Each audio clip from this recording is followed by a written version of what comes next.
चल रहा है? फिर क्या हुआ बेटा?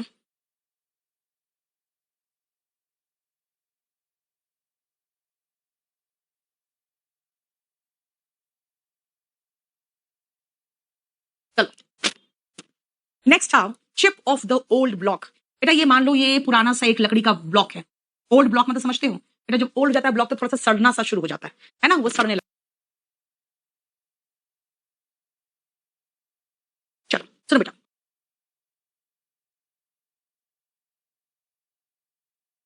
एडल, मडल, बीफडल, बैम्बुजल, पजल, ऐसे याद रखना।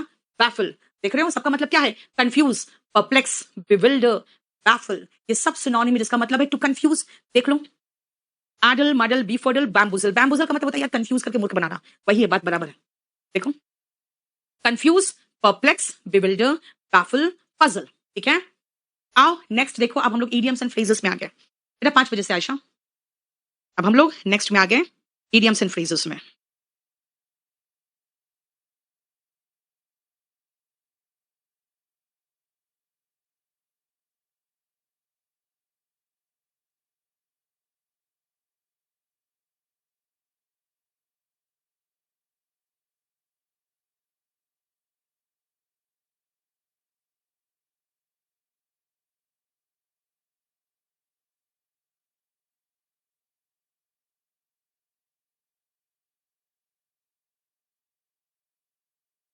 एक सेकंड रुकना बेटा।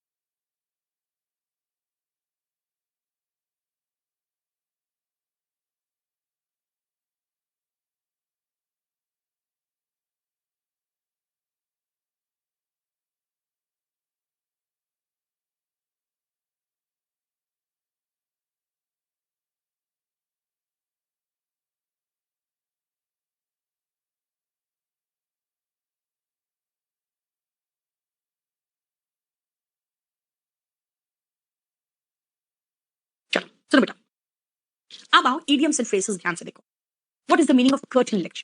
बहुत मजेदार चीज है ये, जानते हो क्या? कहते हैं कि जब महिलाएं अपने हस्बैंड पर गुस्सा करना चाहती है, डांटना चाहती है, तो वो थोड़ा सा लिहाज करती है अपने हस्बैंड का, क्योंकि ठीक है मर्द है यार, पति परमेश्वर है। तो वो क्या करती है, रूम में बुलाती है, सुनिए जी, अरे पर्दा लगाती है, उसके बाद उसको अच्छे से डांटती है।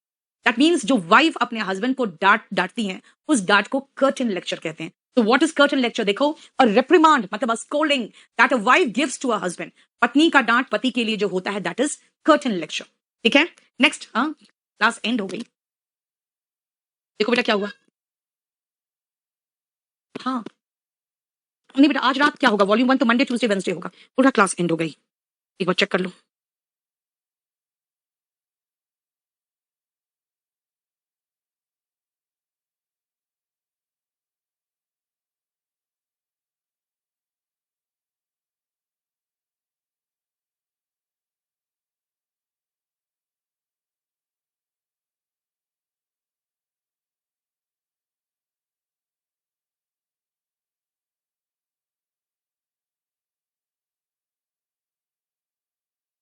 चल रहा है? फिर क्या हुआ बेटा?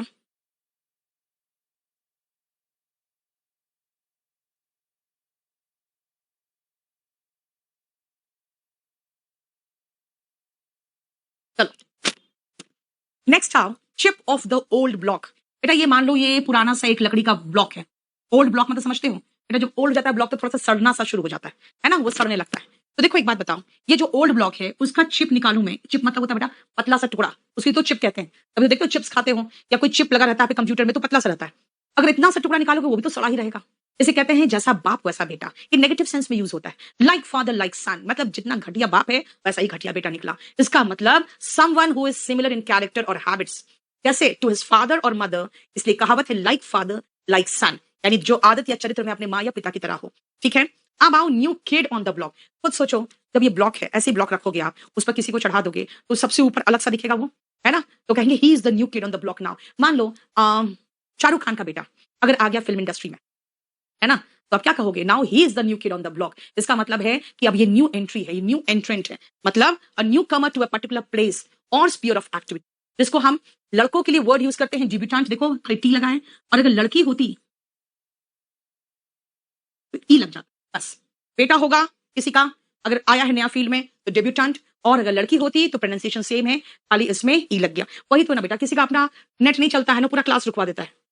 आउट ऑफ द ब्लॉक्स, इसका मतलब you know, after this corona, I had to start my whole business out of the block.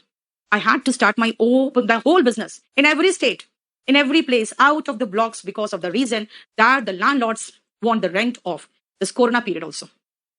फिर शुरुआत करना पड़ रहा है। There are many centers that are closed down just because of one reason. Landlords want the rent of corona period also. So I have to start many of the centers out of the blocks. मतलब एकदम starting point से, चाहे कोई race हो या contest हो, कोई business हो, किसी भी तरह का कुछ हो, है ना, तो शुरुआत से। कॉल नेम्स, बेटा नाम तो आपका एक ही है, चलो 2 है, चलो आपकी गर्लफ्रेंड एक और नाम दे दे, 3 हो जाए। लेकिन अगर मैं फर्राटे से 8-10 नाम आपके लिए बुला दूं तो क्या करूंगी मैं? इसका मतलब बेटा मैं गालियां दे रही हूं तुम्हें। तो क्या कहोगे आप? आप कहोगे शी इज कॉलिंग नेम्स, मतलब वो गालियां दे रही। सो नेम्स, कॉल नेम्स, बेटा गाली देना हुआ। इसका मतलब है टू एब्यूज, टू यूज एक्सप्लेटिव्स। एक्सप्लेटिव्स का मतलब क्या होता है? एक्सप्लेटिव का मतलब होता है गाली। तो एक्सप्लेटिव्स का मतलब क्या होता है? गालियां देना। देखो नेक्स्ट आओ, एक बार देखो,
चल अ हाउस होल्ड नेम, बेटा इसका मतलब क्या है?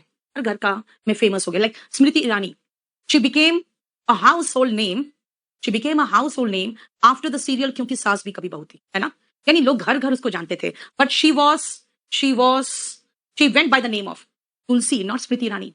She went by the name of Tulsi, इसका मतलब तुलसी के नाम से लोग उसको जानते थे, to be known by the name of, ठीक है ना? Go by the name of Tulsi, मैंने क्या कहा? She went by the name of Tulsi. She became a household name after क्योंकि सास भी कभी बहू थी, राइट? अगर मैं ये कहूं Sonia Gandhi was the prime minister of India, तो बोलोगे आप तो जनरल नॉलेज भी नहीं आपके पास। Sonia Gandhi was not the prime minister of India, Manmohan Singh was prime minister of India. चलो फिर से मेरा सेंटेंस सुनना, अभी तक मैंने आपको आधा सेंटेंस कहा था। Sonia Gandhi was the prime minister of India in all but name, सही है? मतलब सारा पावर उनके पास था सिवाय पद के, अब तो सही है। इन ऑल बट नेम का मतलब होता है not officially recognized but that exist. She was the prime minister of India in all but name, right? And remember, go banana का मतलब क्या होता है? एक बंदर को बनाना दे दो, एक बंदर को एक केला दे दो, एकदम खुश हो जाएगा, एकदम खुशी से पागल हो जाएगा। और बनाना छीन लो तो गुस्से से पागल हो जाएगा। इसका मतलब है कि sometimes I see you when you see some girls और a group of girls, you go banana, मतलब यू बिकम वेरी एक्साइटेड, नहीं?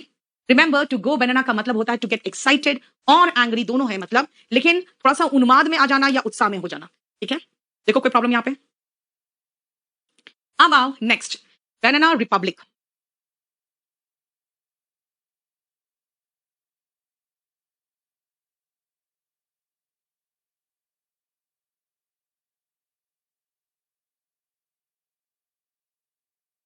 बनाना रिपब्लिक क्या होता है, ध्यान से सुनना बेटा। मान लो एक रिपब्लिक है, यानी एक कंट्री है जहां सिर्फ बनाना ही पैदा होता है और पूरे देश का इकोनॉमी सिर्फ केले पर निर्भर करता है। अब केले का अगर खराब हुआ या केला का जो कंटेनर है वो टाइमली डिस्पैच नहीं हो पाया, सारे केले खत्म, सारे सड़ जाएंगे, और सड़ गया तो क्या होगा फिर इकोनॉमी का? इसलिए बनाना रिपब्लिक को खत्म करना बहुत आसान होता है। देखते हो अमेरिका को तुरंत ईरान पे सैंक्शन लगा दे, इस पर सैंक्शन लगा दो, क्यों? उनको पता है उसकी पूरी इकोनॉमी ही पेट्रोल प्रोडक्ट्स पे, पेट्रोलियम प्रोडक्ट्स पे डिपेंडेंट है। सैंक्शन लगा दो, पेट्रोलियम कोई देश ना खाए दे, बस ऐसे ही खत्म हो जाएगा देश। क्यों? क्योंकि उस पर सैंक्शन लगाने का मतलब वो एक ही चीज पर निर्भर है, और उसी चीज पर मार मारो तो खत्म हो जाएगा। ऐसे कंट्रीज में जनरली गवर्नमेंट भी बहुत स्टेबल नहीं होती और ये बहुत अंदर बहुत करप्शन भी होता है। ठीक है, इसीलिए ये सब कंट्रीज में बहुत अच्छे तरह से डेमोक्रेसी या रिपब्लिक देखने को भी नहीं मिलता आपको।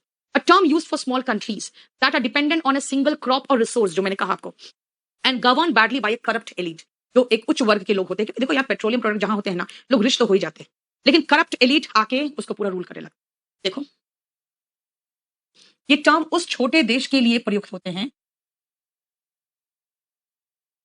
जो एक फसल या आमदनी के एक स्रोत पर निर्भर रहता है।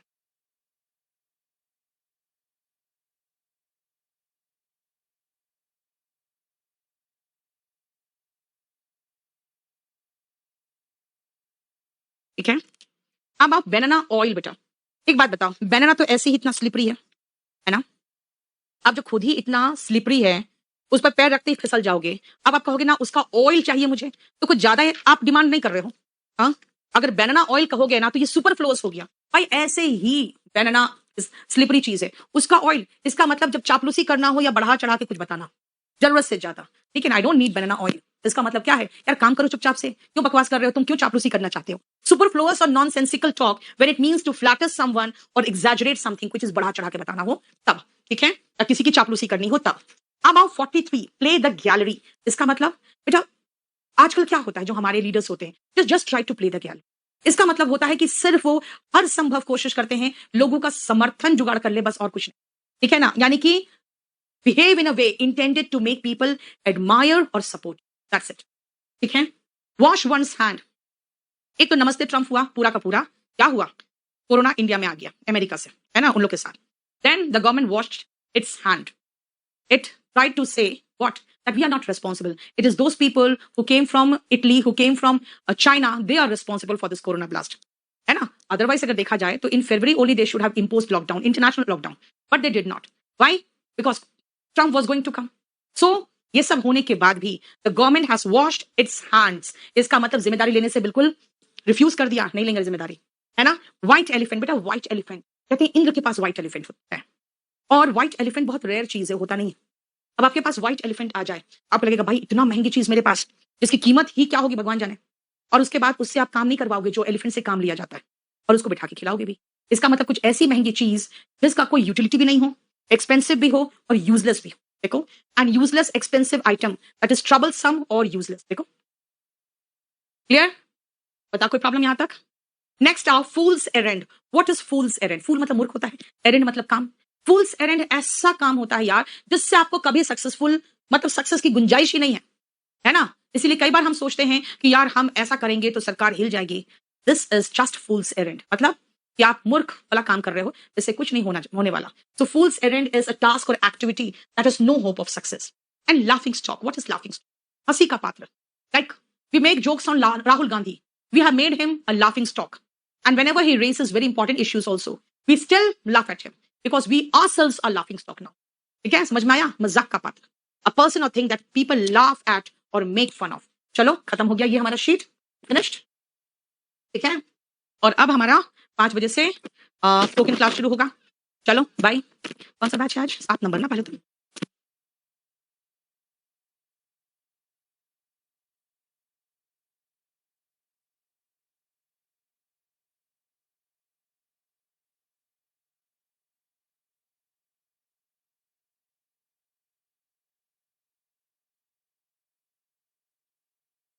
और भयानक करंट मारा है इसमें।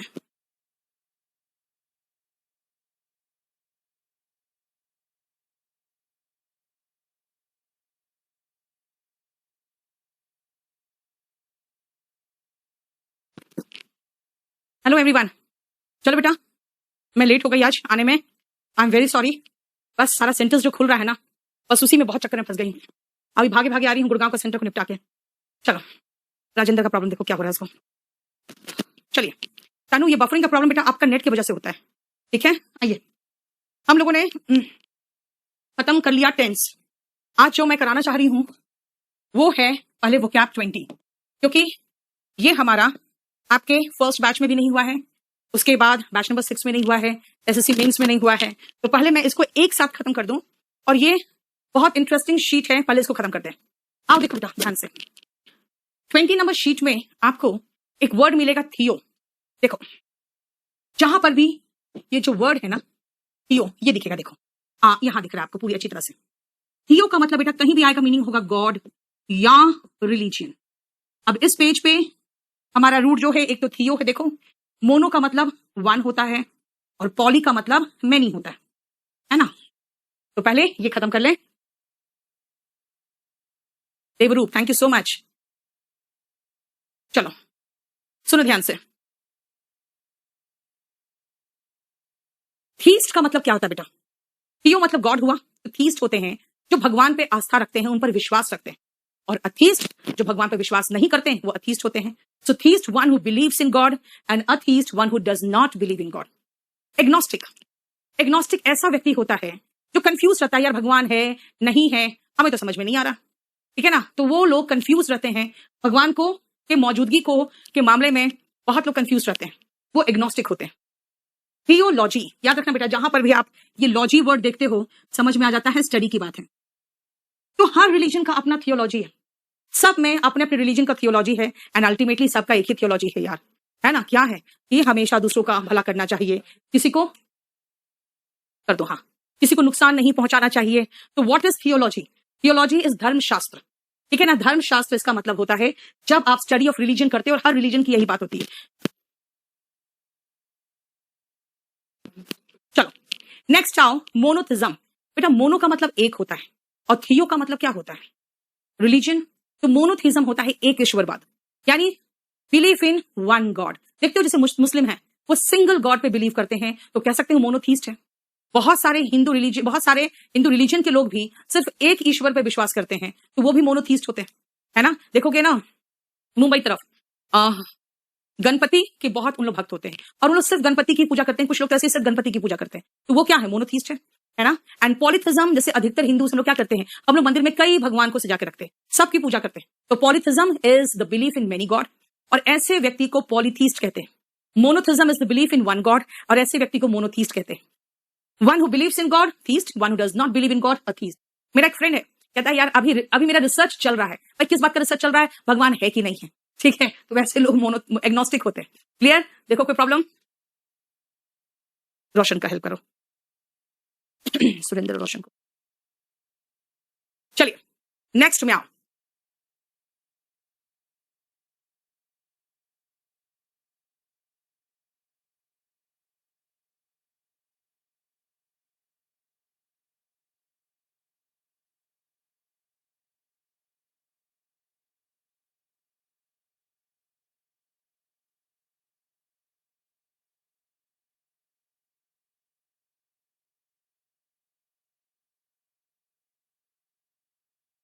चलो इस पेज पे हमारे इतने रूट्स है। बेटा आप लोग रूट तो जरूर कॉपी में उतार लिया करो, है ना। देखो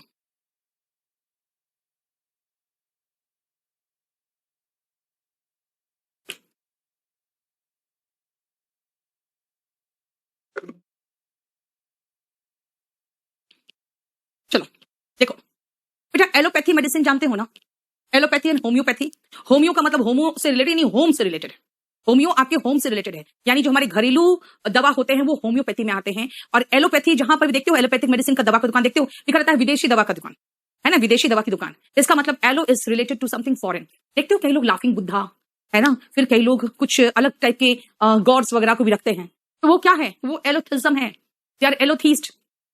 भाई जैसे लाफिंग बुद्धा है, हमारे रिलीजन का नहीं है, कुछ लोग उनको मानते हैं, है ना। तो बहुत सारे फेंग शुई, ये सब क्या है? ये सब विदेशी चीजें हैं जो हम मानने लगे हैं। तो वो क्या है? वो एलोथीस्ट है ऐसे लोग, क्योंकि वो लोग विदेशी भगवान को मान रहे हैं, ठीक है। एंटीथिज्म, एंटी मतलब जिसे कहते हैं खिलाफ। कई ऐसे एंटीथीस्ट्स हैं जो हमेशा धर्म के खिलाफ ही बात करेंगे, और वो बहुत गंदे तरीके से बात करते हैं, जिसके कारण क्या होता है ना कि डिलिबरेट का मतलब होता है बेटा जानबूझकर। डिलिबरेट का मतलब है जानबूझकर, यानी इंटेंशनली। यार इसमें आ रहा है ये करंट आ रहा है। और कॉन्शियस का मतलब होता है अवगत। मैंने चप्पल पहन रखा है तब भी मुझे झंझनाहट लग रही है। बेटा एंटीथिज्म का मतलब हो गया कि आप धर्म के खिलाफ है। एंटीथीस्ट कई लोग ऐसे करते हैं, रहते हैं क्या हो गया? देवरूप को देखो क्या प्रॉब्लम है, ठीक है। कुछ लोग ऐसे होते हैं जो रिलीजन के खिलाफ रहते हैं, रिलीजन के खिलाफ बात करते हैं, वो एंटीस्ट होते हैं। एपैथी, बेटा याद रखना एक वर्ड है एपैथी। एपैथी वर्ड जहां पर भी दिखे ये समझ जाना अनकंसर्न्ड है ना, यानी कि सेंसिटिविटी नहीं है इसमें, है ना। एपैथी का मतलब होता है उदासीनता। देखो यहाँ पे मीनिंग लिखा हुआ है इसका, उदासीनता, यानी कि नॉट कंसर्न, नॉट बॉदर। अगर आप सोसाइटी के प्रति एपैथेटिक हो, अगर एपैथेटिक हो, इसका मतलब यार भाड़ में जाए दुनिया, भूख से मर रहे हैं, मुझे क्या, मुझे तो अच्छे से खाना पीना मिल रहा है ना, है ना। तो एपैथी जो होता है उदासीनता होता है। कुछ लोग एपैथिज्म में बिलीव करते हैं, दे आर एपैथिस्ट, मतलब भगवान है या नहीं है मुझे क्या मतलब, हु केयर्स, है ठीक है, नहीं है तो ठीक है, I am not bothered. So they are apathist, मतलब इनडिफरेंस। इनडिफरेंस का मतलब सेम होता है बेटा एपैथी, इनडिफरेंस का मतलब ही होता है एपैथी।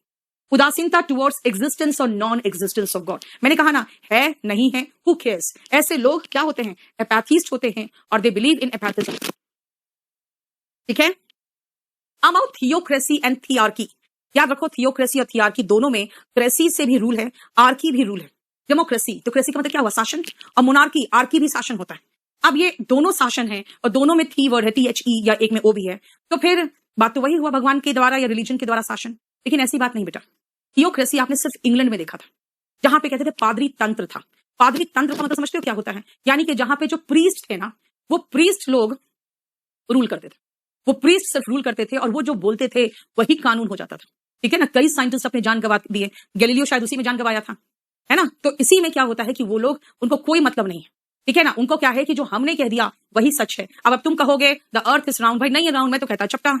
तो वो लोग क्या है, और आप कह भी नहीं सकते हो कि राउंड है, ठीक है। इसका मतलब कई ऐसे, जानते हो, कई ऐसे साइंटिफिक डेवलपमेंट उस समय, including one the biggest development क्या था, खोज उस समय का एक बहुत बड़ा डिस्कवरी हुआ था कि the earth moves around the sun does not move around the earth. लेकिन बहुत दिनों तक वो बता नहीं पाई, क्यों, क्योंकि भाई वो क्रिश्चियन रिलीजन, जो क्रिश्चियन चर्चेस थे उस समय, उन चर्चेस के खिलाफ हो जाता। तो इसलिए थियोक्रेसी इज एग्जैक्टली, हिंदी में भी कोई हमारे पास वर्ड नहीं है, इसीलिए जो प्रीस्ट थे वो पादरी कहलाते थे, क्योंकि फादर्स जो होते थे, इसलिए पादरी तंत्र कहलाया। लेकिन थियार्की क्या है, एकदम सीधा भगवान का राज, यानी भगवान रूल करेगा, दैट इज कॉल्ड राम राज्य, जैसे इंडिया में है ना। थियार्की का मतलब हुआ द रूल और गवर्नमेंट ऑफ गॉड। देखो ध्यान से, कोई प्रॉब्लम यहां तक। नेक्स्ट वर्ड आओ,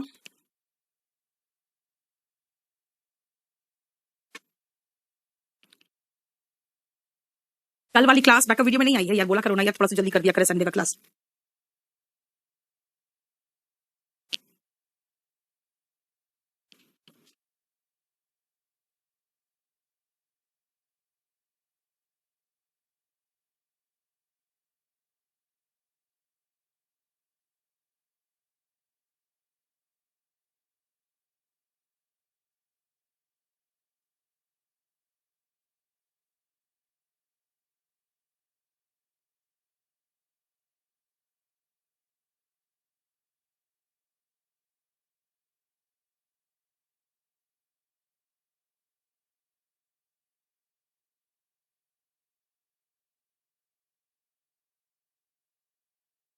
चलो बेटा फटाफट आप लोग रूट देख लो, क्योंकि इसमें इस शीट में रूट दुनिया भर का है। क्या हुआ,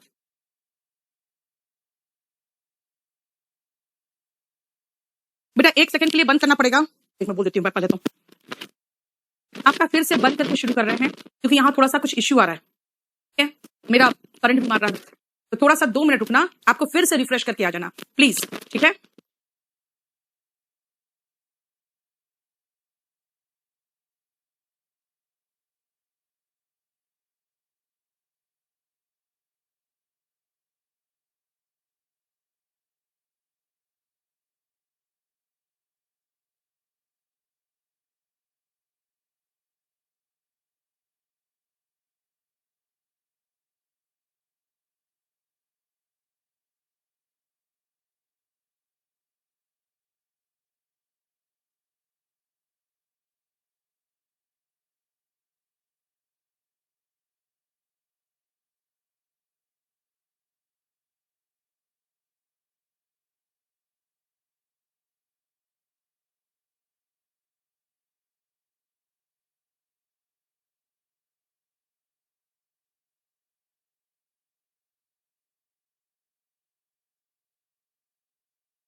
जाएगा। तो डाइसी का मतलब होता है जो हार्मफुल होता है। उसी तरह से थियोडाइसी का मतलब, भाई कभी कभी क्या होता है, आप देखते हो किसी के साथ बहुत बुरा हो जाता है, कुछ लोग पैदा होते ही मर जाते हैं, है ना। तो होता क्या है ना, इसके भी एक्सप्लेनेशन होते हैं रिलीजन में कि भाई अपने पिछले जन्म में इसने कोई पाप किया होगा। यानी जब आंसर आपके पास अवेलेबल रहता है to the question why God permits evil, क्यों पाप, क्यों गलत चीज को भगवान परमिट करता है, अगर उसका जवाब आपको रहता है ना, तो उसको कहते हैं कि भाई थियोडाइसी है।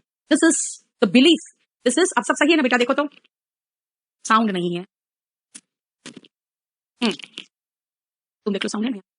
This is the belief that God permits evil because of certain religion. जैसे कि आपको हम एक छोटी सी बात बताती हूँ, ये धृतराष्ट्र आंख से अंधे थे, तो हुआ क्या कि वो एक बार भगवान से पूछे, कृष्ण से, कि मैं अंधा क्यों पैदा हुआ, मैंने क्या पाप किया था जो मैं अंधा पैदा हुआ। ठीक है, मेरे पैदा होने में मेरी माँ डर के मारे आंख बंद कर ली थी, तो मैं अंधा क्यों हुआ। तो क्या मैं अपनी माँ के, नहीं बेटा रिकॉर्डिंग क्लास नहीं होता है हमारा, ये क्लास सही चल रहा है, चलो ठीक है ना। अब तो उसने ये पूछा कि मैं अंधा क्यों हुआ, क्या मैं अपनी माँ के पाप की सजा भुगत रहा हूँ कि मेरी माँ आंख बंद कर ली, वो तेज नहीं सह पाई, इसीलिए मैं अंधा पैदा हुआ हूँ।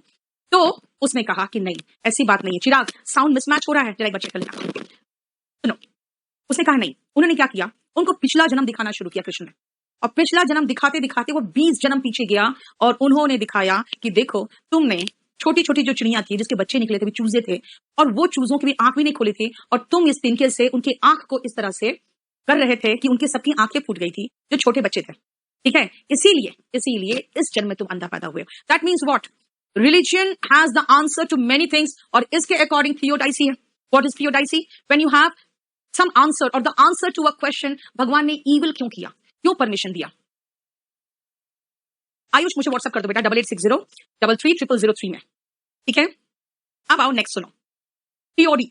ओडी बना है ओड से, ओड का मतलब गीत होता है, तो व्हाट इज थियोडी, भजन हुआ, ठीक है, theody is bhajan, clear. Theogamy, gamy is the root of shaadi, जानते हो कहां से बना है, एंड्रोशियम एंड गाइनेशियम, है ना। Andro is male reproductive organ of flowers, and gynoecium female reproductive organ, flowers के वही स्टिग्मा जो होता है ना। और जब दोनों के बीच में पॉलिनेशन होता है तो गैमेट्स बनता है। तो मैंने सोचा गया क्या कि अच्छा दोनों का जब पॉलिनेशन होता है तब गैमेट्स बनता है, तो ग्यामी बना दिया गया रूट वर्ड ऑफ शादी का। तो थियोग्यामी क्या है बेटा, ईश्वर की शादी, है ना। बहुत धूमधाम से शिवरात्रि जो मनाई जाती है, क्यों, उस दिन शिव जी बारात लेके गए थे पार्वती से शादी करने, तो a marriage of gods is theogamy. देखो क्लियर। फिर आयुष का कॉल बैक करवा दो किसी। नेक्स्ट आओ थियोलेट्री, बेटा लेट्री यहां पर भी है, लेट्री यहां पर भी, याद रखना लेट्री का मतलब होता है पूजा। तो थियो इज भगवान, भगवान की पूजा इज थियोलेट्री। तो आइडोलेट्री क्या होगा, मूर्ति की पूजा, जैसे हिंदू धर्म में आइडोलेट्री है, मुस्लिम धर्म में आइडोलेट्री हराम है ना। तो व्हाट इज आइडोलेट्री, मूर्ति पूजन, व्हाट इज थियोलेट्री, यार ईश्वर की पूजन। समझ में आ गया। मिसोथिज्म, अगर आप मिसोथीस्ट हो तो आप मिसियन से बना है बेटा हेट, जहां पर भी ये मिस वर्ड आता है ना किसी के प्रीफिक्स में, समझ आना हेट मतलब इसका। मिसोथिज्म से मिसोथीस्ट भी बना, इसका मतलब है जो धर्म से भगवान से नफरत करता है वो है मिसोथीस्ट। देखो साउंड हियर देखो मिसमैच हो रहा है, मेरा लिप और साउंड मिसमैच हो रहा है।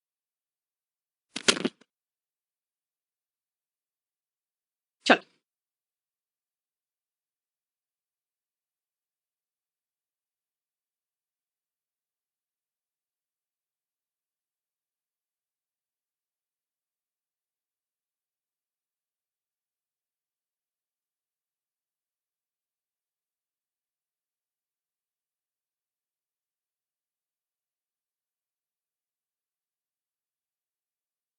और कोई रूट नहीं,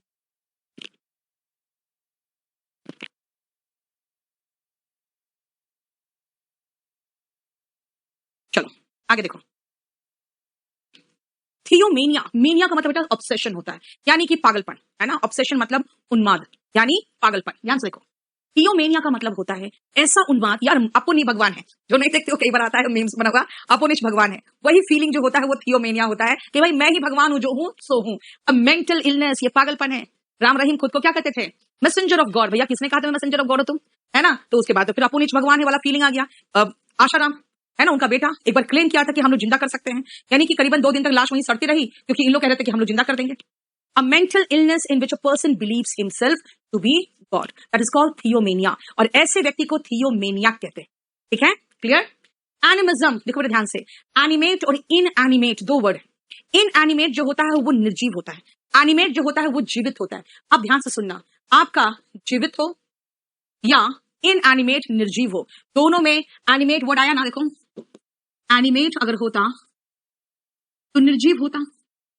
भाई जितने जीवित चीजें हैं, चाहे वो छोटा से छोटा कीट पतंगा ही क्यों ना हो या पौधे ही क्यों ना हो या इनएनिमेट, है ना, यानी कि कुछ भी हो, जैसे अगर कहे पत्थर हो या कुछ भी हो, सब में भगवान है। ये जो फीलिंग होती है वो एनिमिज्म वाली फीलिंग होती है। ठीक है, अब जैसे इस पर ही बहुत अच्छा एक दोहा है कि पाथर पूजे हरी मिले तो मैं तो पूजू पहाड़। समझे, अगर पत्थर पूजने से हरी मिल जाए तो मैं तो पूजू पहाड़। छत पर मुल्ला बांग दे क्या बहरा हुआ खुदा है। आजकल आज के जमाने में ये लाइन कोई बोल दे तब तो हंगामा हो जाए, लेकिन देखो पहले का फीलिंग है ना कि छत पर खड़ा होकर मुल्ला बांग दे रहा है, मतलब मुल्ला जोर से चिल्ला के अल्लाह अल्लाह अकबर कर रहा है, क्या खुदा बहरा हो गया।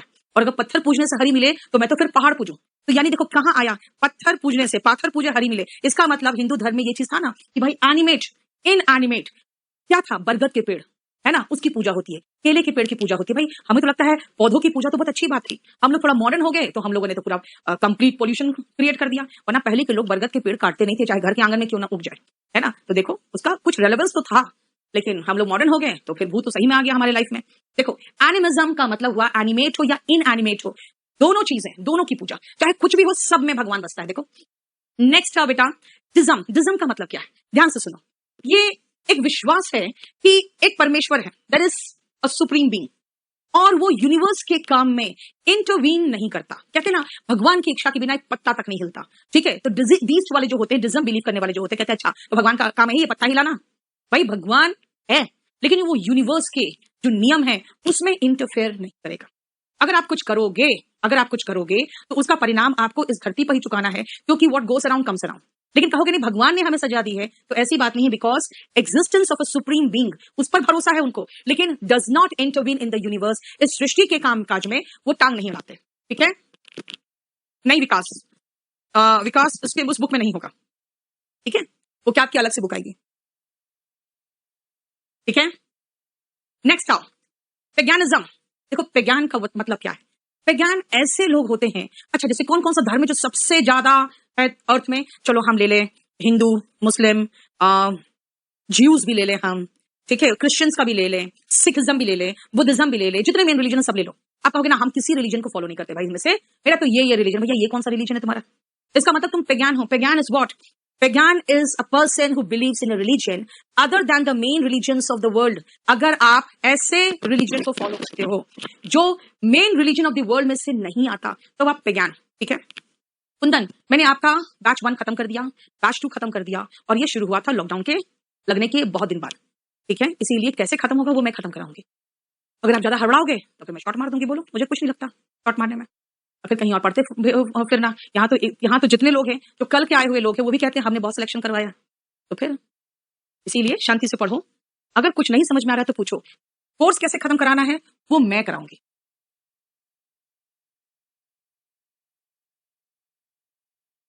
और कहीं पर भी कोई भी रूट नहीं, लास्ट एक ही रूट। आ जाओ, हम बेटा 3 days अ वीक बोल के आपका एडमिशन लिए हैं, हम 2 days नहीं कर रहे हैं, हम संडे को क्लास लेकर बाहर चली जाती है। आप कहोगे रेगुलर, तो रेगुलर फिर मैं अगर इसको लूंगी तो फिर दूसरा बैच ऑफ कर दूं, बता दो। एकदम आराम से पढ़ो बेटा, आपको मैं बताती हूँ, आपका दिमाग इतना सही है, बस इतना दिमाग नहीं लेके बैठे हुए भैंस। आप हाथी का दिमाग थोड़ी लेके बैठे हो, इतना ढेर सारा दिमाग, आपके दिमाग में इतना ही स्पेस हो, उतना ही ब्रेन रहेगा। इसीलिए एब्जॉर्व करो उसको, जितना हम दे रहे हैं उसको एब्जॉर्व करो, बहुत आराम से पढ़ो। जानते हो बहुत हड़बड़ी में अगर पढ़ोगे तो सब कुछ दिमाग में नहीं चला जाएगा। ठीक है, ओके। सुप्रिया रुक जाओ जरा, सुप्रिया का मैसेज देखना बेटा। चलो आजा, सुनो ध्यान से। हेनोथिज्म क्या है, हेनोथीस्ट ऐसे व्यक्ति होते हैं, अब ध्यान से सुनो। मोनोथीस्ट क्या होते हैं, कहते हैं ईश्वर एक है, बाकी सब बकवास है। ठीक है, उनका कहना क्या है, ईश्वर एक है, बाकी जो तुम लोग करते हो ना बकवास है। लेकिन हेनोथीस्ट कहते हैं ना ईश्वर जो मैं विश्वास कर रहा हूं वो तो एक भगवान पे विश्वास कर रहा हूं। अब आपके अलग भगवान है, आप कई भगवान पे विश्वास करते हो, ठीक है, आपके भगवान आपके, मतलब वो बिलीव करते हैं क्या, इन one God, one who worships a single God, while not denying दूसरे भगवान नहीं है। इसका कोई खंडन वो नहीं करते, वो नहीं कहते कहीं कोई भगवान नहीं है। ठीक है, क्लियर।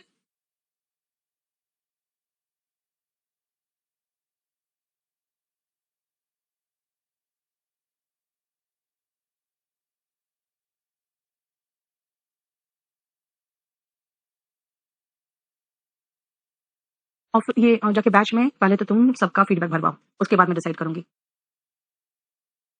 चलो नेक्स्ट आप आइकनोक्लास्ट। बेटा इसका जो हिंदी है ना, उसने इसका मीनिंग का सत्यानाश करके रख दिया है। ठीक है, उसने इसका सत्यानाश कर दिया है। इसका हिंदी है मूर्ति भंजक। तो लोग सोचते हैं मूर्ति तोड़ने वाले आइकनोक्लास्ट। बेटा ऐसा कुछ नहीं, मूर्ति भंजक नहीं है इसका मीनिंग। इसका मीनिंग क्या है देखो बेटा, मुखर्जी नगर में क्लास शुरू हो चुका है। आनंद, इसका मतलब है आइकन का मतलब प्रतीक। कहते हैं ना इतने लोग पागल क्यों हो गए सुशांत के मरने पर, एकदम सब बहुत टेंशन में थे। क्यों? क्योंकि उसको यूथ आइकन के रूप में माना गया था कि यार हमारे बिहार से है, यहां पहुंच गया तो हम भी तो पहुंच सकते हैं। यानी उसको आइकन के रूप में लोग देखते थे। और क्लास मतलब तोड़ना। इसका मतलब है जो प्रतीकों को तोड़ता है। कैसा प्रतीक? भाई आपकी शादी हो जानी चाहिए समय से, बच्चे हो जाने चाहिए समय से, उसके पहले आपके पास एक नौकरी हो जाना चाहिए। तो ये सब क्या है? समाज के नियम। आपके पास नौकरी होनी चाहिए, आपकी शादी होनी चाहिए, आपके बच्चे होने चाहिए। अगर आप कहोगे मुझे बच्चे की जरूरत नहीं, बेटा क्या होता है? भाई बेटी से मेरा वंश चल जाएगा। इसका मतलब क्या है? आप उस सोसाइटी के नियमों को नहीं मानते जिस सोसाइटी में आप रहते हैं। आप कहलाओगे आइकनोक्लास्ट। इसका सिनोनिम बेटा होता है बोहिमियन, और इसका सिनोनिम होता है हेटेरोडॉक्स। ऑर्थोडॉक्स का एंटोनिम है तो हेटेरोडॉक्स। देखो ठीक है। नेक्स्ट आप एपोस्टेट।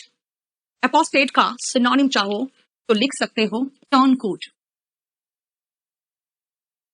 टर्न कोट ऐसे व्यक्ति होते थे जो जब देखते थे हमारे साथ वाले सिपाही मरने लगे हैं, तो क्योंकि उन लोग का एक ड्रेस होता था, घोड़े पे बैठते थे, उनका एक कोट होता था, है ना, तो बताता था, ये कोट से पता चल जाता था कि हमारे सैनिक है कि दूसरे के सैनिक है। क्यों? क्योंकि अपने ही सैनिक को कोई ना मार दे। यार 20-20 हजार सैनिक इधर से, 20,000 सैनिक इधर से है और लड़ रहे हैं आपस में, तो सेम कोट वाले को नहीं ना मार देंगे, दूसरे वाले को मारेंगे ना, वरना बाकी सैनिक तो सब एक ही जैसे दिखते थे। तो ऐसे कंडीशन में क्या होता था, वो ड्रेस अलग रहता था। तो इंग्लैंड तरफ कोट पहनते थे। तो जो हारने लगता था वो क्या करता था, अपना कोट को उतार के और अपोजिट वालों का कोट पहन के और उनके साथ निकल लेता था। जान तो बच गई। तो ऐसे लोगों को कहा जाता था टर्न कोट, जो अपने ग्रुप, अपनी बिलीफ, अपनी पार्टी, अपने आर्मी को छोड़कर दूसरों के साथ हो लिए। तो अपने धर्म, अपनी विचारधारा को भी छोड़ देने वालों को टर्न कोट कहते थे। इसलिए जो अपने धर्म का त्याग कर दे और किसी और धर्म को अपना ले, उनको एपोस्टेट कहते हैं। ठीक है देखो, लेकिन एक कानून है इश निंदा कानून। ये बहुत स्ट्रॉन्ग कानून है in middle east, in Pakistan and all. ये लोग अपने धर्म या अपने अल्लाह के खिलाफ अगर कोई कुछ बोल दे तो उस पर एक कानून चलता है वहां पे, जिसको कहते हैं ब्लास्फेमी, है ना। ये इसका मतलब क्या है? He has been accused of blasphemy. इसका मतलब होता है इश निंदा, यानी भगवान के खिलाफ कुछ बोलना। विकास कितनी बार बोले यार एक ही बात को, नहीं है वो क्या उसमें, तुम सुनते ही नहीं हो, अब फिर वही लिखते चले जाते हो।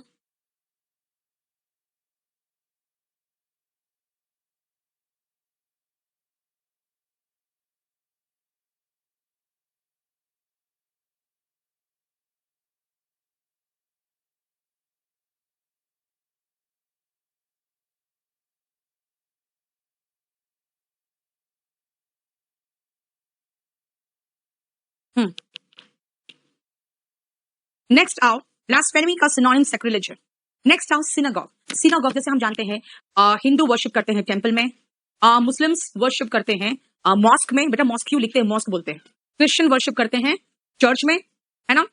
सिख वर्शिप करते हैं गुरुद्वारा में। इतना तो हमें पता होता है। इसलिए क्वेश्चन क्या पूछेगा? वेयर ज्यूज वर्शिप, उनका पूजा स्थल को क्या कहते हैं? दैट इज कॉल्ड सिनागॉग, है ना। देखो सिनागॉग, मॉस्क QUE होता है, यहाँ पे GUE होता है। क्लियर? अब आओ हम लोग स्टडी ऑफ जैसे साइंस के वर्ड में चलेंगे अब हम लोग। ठीक है, भगवान से रिलेटेड कर लिया हमने, अब नेफ्रो आओ।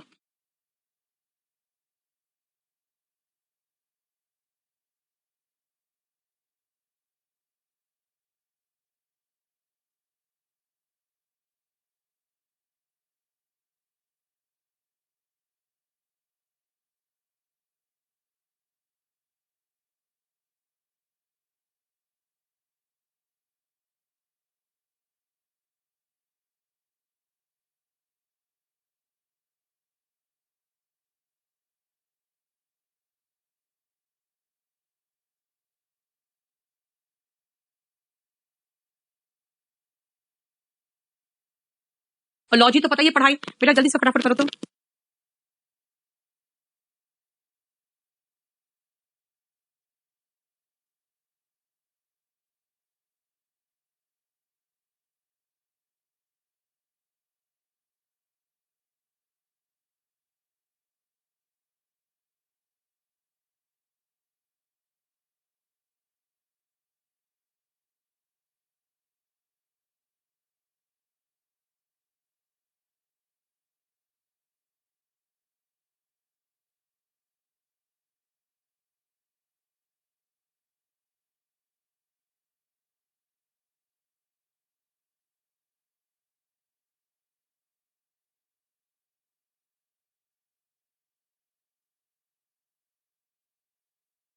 चलो लिख लिया बेटा। अब हम लोग पढ़ेंगे डॉक्टर्स एंड स्टडीज, है ना, ध्यान से सुनना बेटा। नेफ्रोलॉजी, अभी मैं इसको ही लोड, सुनो, उस दिन जो 5 नंबर कैब में हमने जो करेक्शन करके किया था, देखो सेव मारा था क्या, उसको लोड कर दो। इसको मैं सेव मार देती हूँ, उसको भी लोड कर देना। 5 नंबर बैच नहीं अभी चलो, इसमें यही लोड कर दो। एक तो खाली वाला लोड कर दो और एक मेरा लिखा हुआ लोड कर दो। चलो नेफ्रोलॉजी बेटा याद रखना, nephron is the kidney of unit. So nephrology is the study of kidney, और जितने भी लोगों का किडनी खराब हो जाता है, किडनी ट्रांसप्लांट होता है, बेटा ये सब काम नेफ्रोलॉजिस्ट ही करेंगे और कोई नहीं कर सकता, ठीक है, वो उसके विशेषज्ञ होते हैं। ऑप्थेल्मोलॉजी बेटा, एक तो ऑप्टिशियंस होते हैं, आप जाओगे चश्मा लेने, बहुत अच्छा से यहाँ पे लेंस कार्ट वाले जो रहते हैं, आप देखना जाओ, आपका बहुत बारीक तरीके से आंख चेक कर लेगा, लेकिन डॉक्टर्स नहीं होंगे, वो ऑप्टिशियंस होते हैं। जो डॉक्टर्स के होते हैं, जो स्पेशलिस्ट होते हैं, जो आंख का ऑपरेशन तक करेंगे, उनको हम कहते हैं ऑप्थेल्मोलॉजिस्ट, और उस विज्ञान को कहेंगे ऑप्थेल्मोलॉजी। ऑप्था वर्ड जहां पर भी आएगा उसका मतलब आइस होता है, ठीक है। नेक्स्ट आप पैथोलॉजी, बेटा कहते हैं आपके बॉडी में जो डिजीज कॉजिंग एलिमेंट होता है ना, उसको पैथोजन कहते हैं। अगर आप साइंस के स्टूडेंट हो तो आपको पता होना चाहिए, ठीक है ना। तो पैथोजन डिजीज कॉजिंग एलिमेंट्स होते हैं, तो पैथोलॉजी क्या होगा, स्टडी ऑफ डिजीजेस। देखो ठीक है, सुनो, तनु का मैसेज फॉरवर्ड करो मोहित सर को। राइनोलॉजी बेटा, राइनो का मतलब क्या होता है, राइनोसिरस देखे हो, उनके नाक पे ऐसे सींग होता है, यानी rhino is nose. So what is rhinology, study of nose, नासिक का विज्ञान, आपका ब्रीदिंग का, नाक का डिजीजेस, है ना, ये सब क्या होता है, राइनोलॉजी। एंड व्हाट इज जाइमोलॉजी, बेटा आपके बॉडीज में एंजाइम्स प्रोड्यूस जो किए जाते हैं, कौन सा एंजाइम किस चीज पर काम करता है, कौन से एंजाइम से के सेक्रेशन या नॉन सेक्रेशन या ज्यादा सेक्रेशन या कम सेक्रेशन से कौन सी बीमारी होती है, वो जाइमोलॉजिस्ट पढ़ते हैं। जैसे जाइमोलॉजी क्या है, science dealing with fermentation and the action of enzymes, ठीक है, देखो ठीक है। नेक्स्ट आप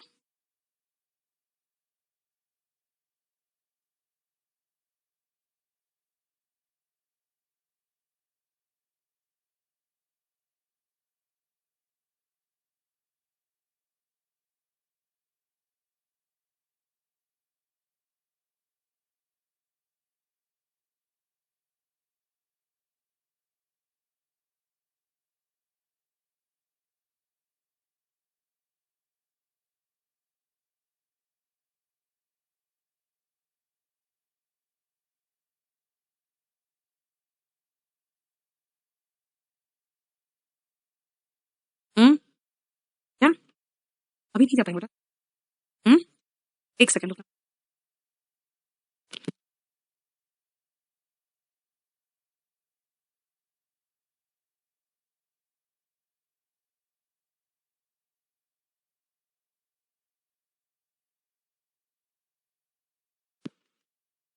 नवीन नहीं होगी बेटा, वो बिल्कुल नया बैचेस जो है उसमें वो फैसिलिटी है, ठीक है, क्योंकि जब पुराने बैचेस होते हैं ना, कुछ भी नया अपडेट आता है, वो पुराने बैचेस में नहीं हो पाता बेटा। तुम्हें पूरा करके इतना है उस पर लिख के,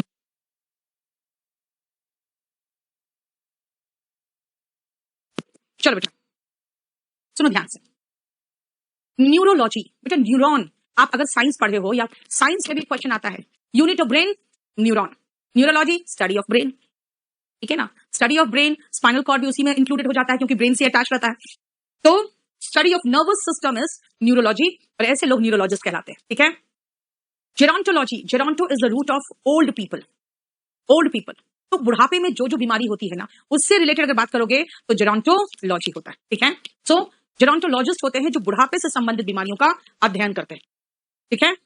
नेक्स्ट आओ ऑन्कोलॉजी, बेटा ऑन्को वर्ड जहां आए ना समझ में आ जाना चाहिए आपको, it is related to cancer and tumour, इसीलिए जो कैंसर के स्पेशलिस्ट होते हैं उनको ऑन्कोलॉजिस्ट बोलते हैं, क्योंकि उस साइंस को ऑन्कोलॉजी बोलते हैं। आप आओ पेडियाट्रिक्स, बेटा पेडोस जो होता है ना, वो रूट है बच्चों का, तो पेडियाट्रिक्स जो होते हैं वो बच्चों के डॉक्टर्स होते हैं। इसे देखोगे जैसे बच्चा पैदा होता है, वहां पे गायनेकोलॉजिस्ट बच्चा पैदा कराती है ना, लेकिन वो जब बच्चा पैदा कराती है तो बेटा तुरंत वहीं पर अंदर ही, है ना, डिलीवरी रूम में एक पेडियाट्रिक्स भी मौजूद रहता है। और वो क्यों रहता है या रहती है, क्योंकि उसको पता है जैसे बच्चा निकलेगा वैसे ही तुरंत बच्चे का जो इमीडिएट जांच ट्रीटमेंट, या उसको रुलाना, या उसका लंग्स वर्क कर रहा है कि नहीं, सब कुछ जो नॉर्मल बच्चा है कि नहीं, सब देखने का काम जो होता है वो शिशु रोग चिकित्सक का होता है। इसीलिए याद रखना paediatrics is a science connected with the disease of children. And what is orthopaedics, याद रखना कि ऐसा वर्ड है जो जानते बिल्कुल जाहिलता को शो करता है। बेटा ऑर्थो मीन स्ट्रेट, जब बच्चों में विटामिन डी की कमी होने लगती थी शुरुआत में ही, तो क्या होता था ना, उसके लेग्स वगैरह टेढ़े होने लगते थे। अब बड़ा होकर तो टेढ़ा हो चुका, लेकिन अधिकतर जब टेढ़ा होना शुरू होता था तो माँ बाप को टेंशन होती थी, ये क्या हो रहा है मेरे बच्चों में। उनको पता ही नहीं था कि हड्डियों के लिए विटामिन डी की जरूरत होती है। तो वो लेके जाते थे हड्डी रोग विशेषज्ञ के पास, जो कि उस समय कुछ भी नहीं आता था उनको। तो वो क्या करते थे ना, कहते थे कि अच्छा, बच्चों की जो हड्डियां हो टेढ़ी हुई है और उसको हमको सीधा करना है। तो वो लेग्स को पुल कर करके, हाथ को पुल कर करके वो उसकी हड्डियों को सीधा करने की कोशिश करते थे, जिसके कारण बच्चों की बात कर रही हूं मैं। अब जो बड़ा हो गया उसके तो हाथ पे टेढ़े हो ही गए और रह ही गए, लेकिन बच्चों देखो देखो, जबकि आपको पता है ना हड्डी रोग तो किसी भी एज में हो सकता है, लेकिन नाम में जाहिलता झलक रही है कि उस समय कुछ नहीं पता था किसी को। और उसी समय वर्ड कॉइन हो गया ऑर्थोपेडिक्स, क्योंकि वो बच्चों की हड्डियों को सीधा करते रहते थे, है ना। तो इसीलिए हड्डी रोग विशेषज्ञ का जो नाम है वो बता रहा है कि यार उनको कोई नॉलेज नहीं था उस समय, लेकिन बन गया वर्ड तो बन गया। क्लियर? आजा नेक्स्ट।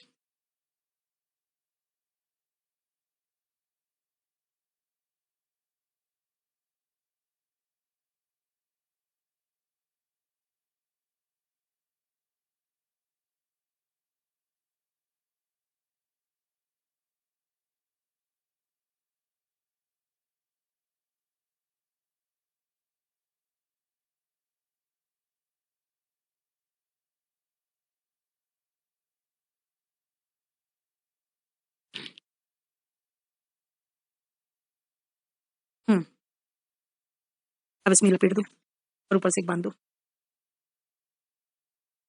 चलो बेटा ध्यान से सुनना। What is the meaning of orthodontics? बेटा ऑर्थो उठा लिया वही पीछे से, यानी हड्डी हो गया। अब तो ऑर्थो का मतलब हड्डी तो हो गया ना, क्योंकि ऑर्थोपेडिक्स क्या करते हैं, हड्डी के डॉक्टर्स होते हैं। अब ऑर्थोडोंटिक्स, बेटा एक बात बताओ अनुराधा, इसका मैं एंटोनिम क्या पढ़ाऊं? ये जो वर्ड मैं पढ़ा रही हूँ इसका एंटोनिम क्या पढ़ाऊंगी? तो वन वर्ड सब्स्टिट्यूशन वाले। ठीक है स्वाति, टाइम बचेगा तो पढ़ाऊंगी, नहीं तो ये शीट दे दूंगी आपको। आ जाओ ऑर्थोडोंटिक्स, देखो ध्यान से बेटा। ऑर्थो तो ले लिया पीछे से यानी हड्डी, और डोंटो से डेंटल से बना है ना, डेंटल मतलब दांत हो गया। तो ऑर्थोडोंटिक्स याद रखना बेटा, डेंटिस्ट आपको सिर्फ मुंह खोलेगा, उसमें दांत निकालेगा, दांत लगाएगा, दांत का रूट कनाल करेगा, ये सब करेगा। लेकिन जब कभी एक्सीडेंट होता है या कुछ लोग ऐसे होते हैं जिनके जबड़े ऊपर नीचे रहते हैं, है ना, तो ऐसे लोगों का क्या होता है बेटा, सर्जरी होता है। सर्जरी डेंटिस्ट नहीं करते, सर्जरी करने के लिए ऑर्थोडोंटिक्स होता है, जिसमें जबड़ा और दांत दोनों को एक साथ इनका इलाज किया जाता है। वो साइंस को ऑर्थोडोंटिक्स कहते हैं। पोडियाट्री, बेटा podia is the root of pair and chiro is the root of hands. तो पोडियाट्री जो होते हैं वो पैर से संबंधित जो रोग होते हैं ना उनका उपचार, यानी कि the treatment of feet and their elements. लेकिन याद रखना बेटा, इसका जो रूट है वो तो पोडिया का पैर है, chiro is the root of hand, हाथ, और podi is the root of पैर। लेकिन उस समय माना जाता था कि यार हाथ पैर दोनों तो लिम्स है, जो पैर का इलाज कर सकता है वो हाथ का भी इलाज कर लेगा, है ना। लेकिन ऐसा नहीं था, फिर भी पोडियाट्री और कायरोपोडी सेम डॉक्टर्स थे।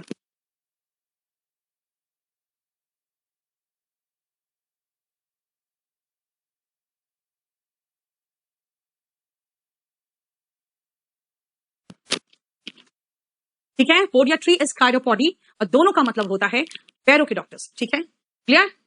क्वैक, बेटा झोला छाप डॉक्टर्स होते हैं, ऐसे डॉक्टर्स जिसको आता जाता कुछ नहीं है, बस वो दुकान खोल के बैठ गए, है ना। ऐसे डॉक्टर्स बहुत खतरनाक होते हैं।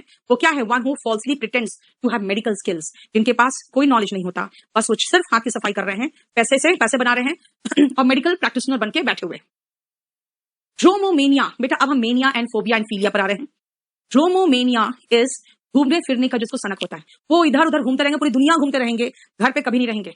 एंड अनकंट्रोलेबल इम्पल्स, इम्पल्स का मतलब होता है बेटा आवेश, और डिजायर टू वॉन्डर, वॉन्डर मतलब इधर उधर घूमना। ठीक है, एंड मेगालोमेनिया, बेटा अपने आप को एक फीलिंग आना, यार हम में बहुत शक्ति, मेरे जैसा कोई शक्तिशाली तो हो ही नहीं सकता। मेंटल डिसऑर्डर है बेटा, ये एक मेंटल डिसऑर्डर है in which a person has an exaggerated, exaggerated का मतलब होता है बढ़ा चढ़ाकर।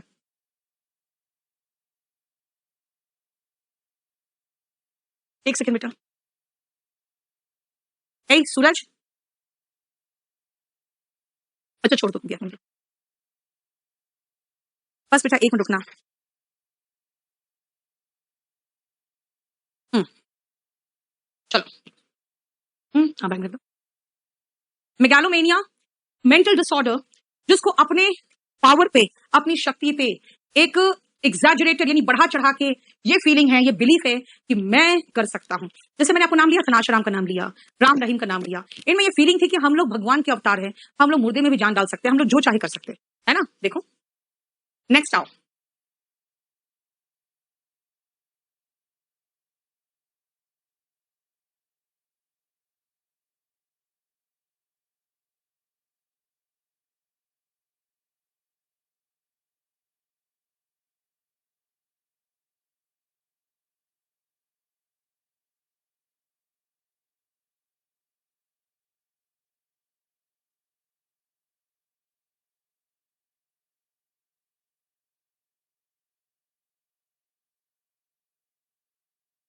एक मिनट बेटा।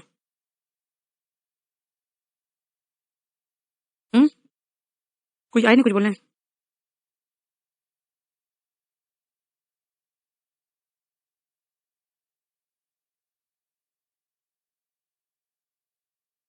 बेटा देखो, निम्फोमेनिया सुनो ध्यान से बेटा। निम्फ इज लाइक एक ग्रीक माइथोलॉजी में एक वर्ड है ना? वो क्या है जानते हो? ग्रीक माइथोलॉजी में वो एक बहुत सुंदर सी स्त्री का एक रूप है जो बहुत छोटे छोटे परियों के रूप में घूमती रहती है। तो इस तरह से रिलेटेड है जिसको देख के एकदम अट्रैक्शन होता है। So it has come to the root of sex. ठीक है, यानी सेक्सुअल अट्रैक्शन के पक्ष में उसका मीनिंग निकलता है। सो what is nymphomania? Nymphomania is mania मतलब सनक। When a person is completely obsessed with sex, है ना, एबनॉर्मल सेक्सुअल डिजायर होता है, specially in a women. Remember मैंने कहा बेटा, निम्फ का मतलब वही सुंदर सी छोटी छोटी परियों की तरह महिलाएं।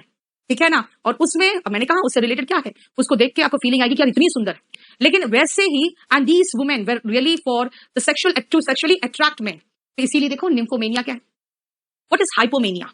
हाइपो मतलब थोड़ा होता है, होता इज हाइपो, यानी मेनिया का स्मॉल रूप। कई बार होता देखोगे कुछ लोगों को कि दो चार बार हाथ धोएंगे।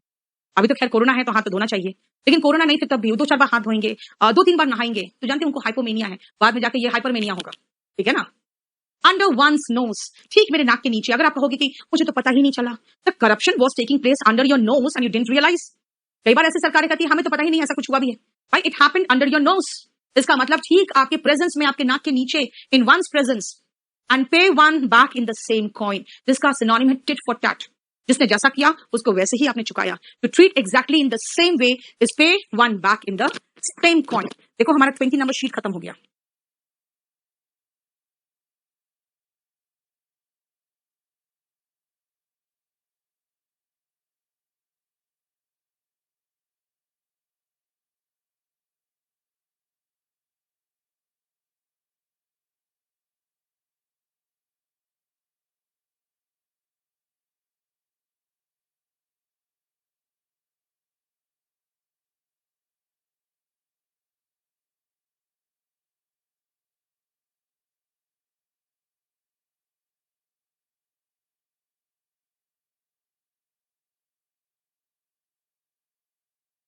क्लियर है?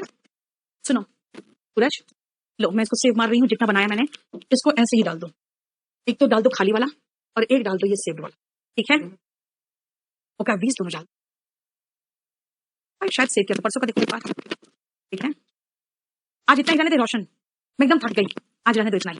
ठीक है? एक तो ये करंट भी मारा है, उसके बाद से मुझे थोड़ा सा अजीब सा फील हो रहा है। आज रहने दो इतना ही, खत्म हो गया ये वो क्या। अब नेक्स्ट क्लास में नया चैप्टर से शुरू करेंगे। इसको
बिल्कुल सही किया।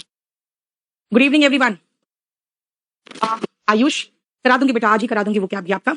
आ जाओ, क्वेश्चन टैग नया चैप्टर है आपका, और सबसे पहले हम क्वेश्चन टैग समझ लेते हैं बेटा होता क्या है। सब लोग आ गए? नहीं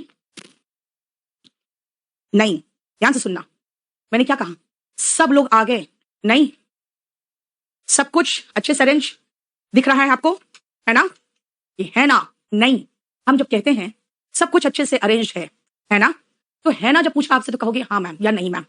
मतलब एक छोटा सा क्वेश्चन, हिंदी में भी तो क्या किया हमने, मैंने सेंटेंस के पीछे लगा दिया। हम लोगों ने टेंस पूरी तरह से खत्म कर लिया, है ना? देखो, है ना, हिंदी में एक छोटा सा क्वेश्चन, है ना या नहीं। इंग्लिश में इसी को क्वेश्चन टैग कहते हैं, इसलिए कह सकते हो, क्या हो गया बेटा? नहीं राहुल, ऐसा नहीं है, सुनो। इसीलिए इंग्लिश में कहेंगे a small question at the end of a sentence is called question tag. Question tag का बेटा सबसे पहले याद रखना, क्वेश्चन टैग में सेंटेंस का टेंस देखो। पहले मैं देख रही हूं सेंटेंस का टेंस। सेंटेंस के टेंस में प्रेजेंट कॉन्टिन्यूअस है और हेल्पिंग वर्ब इज है। Do not vote simple present tense है, हेल्पिंग वर्ब डू है। चिल्ड्रन लव बेटा सिंपल प्रेजेंट टेंस है। सिंपल प्रेजेंट टेंस में हमें याद है कि हेल्पिंग वर्ब चिल्ड्रन के साथ डू आता है। पीपल वोटेड सिंपल पास्ट है, सिंपल पास्ट में हमें याद है हेल्पिंग वर्ब डिड आता है। And I do not know, यहां तो हेल्पिंग वर्ब सीधा सीधा दिया हुआ है। मैंने क्या किया, मैंने टेंस को आइडेंटिफाई किया और उसका हेल्पिंग वर्ब निकाल लिया, राइट? आप सुनो, सेंटेंस पॉजिटिव है, मेरा क्वेश्चन टैग पॉजिटिव है तो नेगेटिव होगा, नेगेटिव है तो पॉजिटिव होगा, पॉजिटिव है तो नेगेटिव होगा, पॉजिटिव है नेगेटिव होगा, यहां नेगेटिव है तो मेरा क्वेश्चन टैग पॉजिटिव होगा। मैंने क्या किया, सबसे पहले कहा कि क्वेश्चन टैग क्या है। एक छोटा सा सेंटेंस, सॉरी, एक छोटा सा क्वेश्चन जो किसी सेंटेंस के पीछे लगा होता है उसको क्वेश्चन टैग कहते हैं। फिर मैंने कहा कि भाई टेंस पहचानो, अभी तो टेंस के बाद पढ़ा रहे हैं, और सबका टेंस पहचान के हमने हेल्पिंग वर्ब आइडेंटिफाई कर लिया। दूसरा मैंने कहा कि सेंटेंस पहचानो कैसा था, पॉजिटिव है नेगेटिव होगा, नेगेटिव है तो पॉजिटिव होगा। अब आ जाओ, पहले में इज है बेटा, क्वेश्चन टैग बनाना है। क्वेश्चन टैग का मतलब है कि हेल्पिंग वर्ब और नॉट को छोटा फॉर्म में लिखो। इजंट इज नॉट नहीं, हैजंट हैज नॉट नहीं। क्यों? टैग का मतलब बेटा छोटा सा टैग होता है, कहते हैं टैग लाइन, मतलब एक छोटा सा लाइन। इसका मतलब हम नाउन भी नहीं लिखेंगे। क्यों भाई? नाउन तो बड़ा बड़ा भी नाउन हो सकता है, लेकिन प्रोनाउन कितना होता है?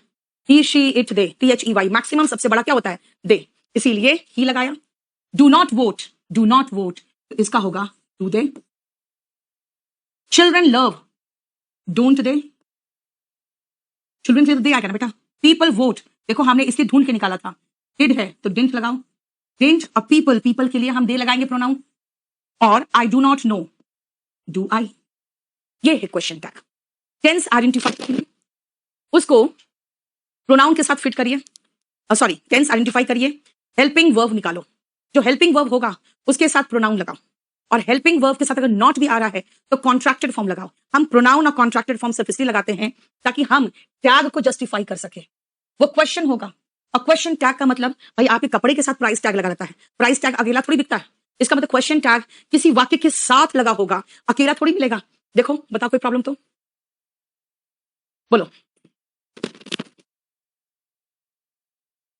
यस तनु, कॉन्ट्रैक्टेड फॉर्म में। बताओ, अगर कुछ समझ में नहीं आया तो पूछो।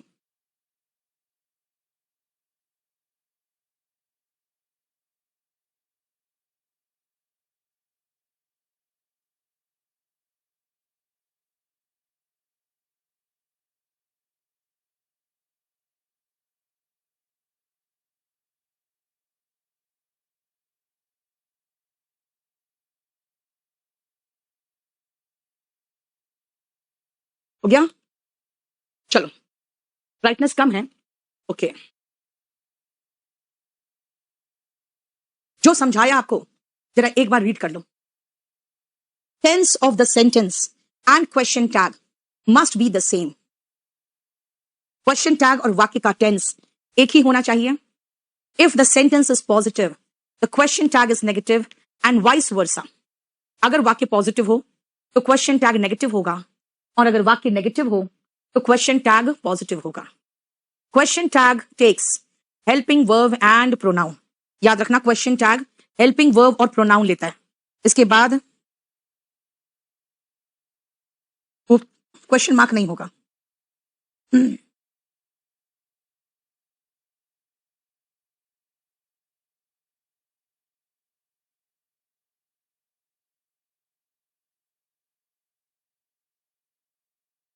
है, एक्सेप्ट फॉर्म्स ऑफ बी, अगर फॉर्म्स ऑफ बी के अलावा छोड़ दो, है ना, जो मेन वर्ब के रूप में हो तो भी वही फॉर्म आता है, बाद में बताएंगे। क्वेश्चन टैग में हेल्पिंग वर्ब प्लस प्रोनाउन का प्रयोग होता है, ठीक है।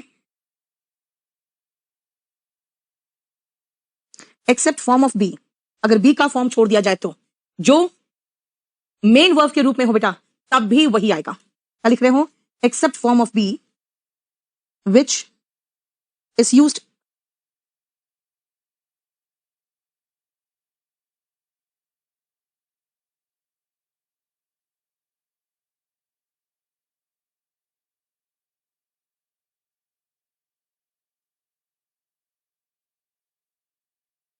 चलो कोई बात नहीं, ये हमें आपको फिर से एग्जांपल के साथ समझाऊंगी कि सिवाय बी के अगर इसका फॉर्म्स मेन वर्ब के रूप में हो तो भी इन्हीं का रिपीटेशन होता है, वो अलग से करा दूंगी। In negative question tag we use only contracted form of helping verb and not. Negative question tag में कॉन्ट्रैक्टेड फॉर्म आता है हेल्पिंग वर्ब, वाइस वर्सा का मतलब होता है बेटा उल्टा, जैसे वाक्य नेगेटिव हो तो क्वेश्चन टैग पॉजिटिव होगा, इसको कहते हैं वाइस वर्सा, ठीक है। अब आओ जरा फटाफट करो तो, जल्दी से जल्दी करो तो। हाँ तनु वही मैं कह रही हूँ कि उसको मैं अलग से समझाऊंगी, उसको अब छोड़ के चलो भी, बी का वो अलग से भी पढ़ाऊंगी मैं।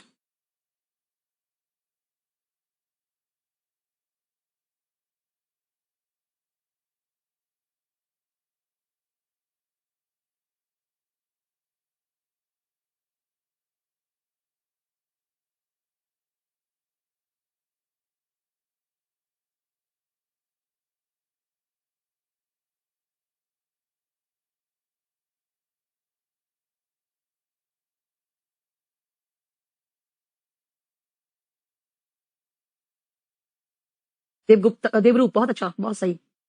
मीनाक्षी, तनु, पूजा गलत किया बेटा, नॉट आई क्या होता है?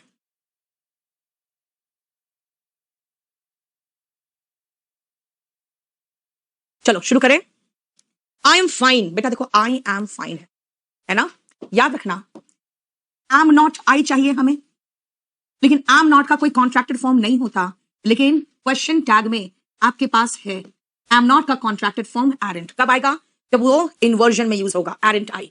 She can do well, can है तो can't she.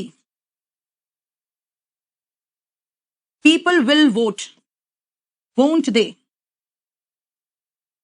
We shall overcome, बेटा शाल का नेगेटिव होता है शांत, विल नॉट का नेगेटिव होता है वोंट, शांत वी।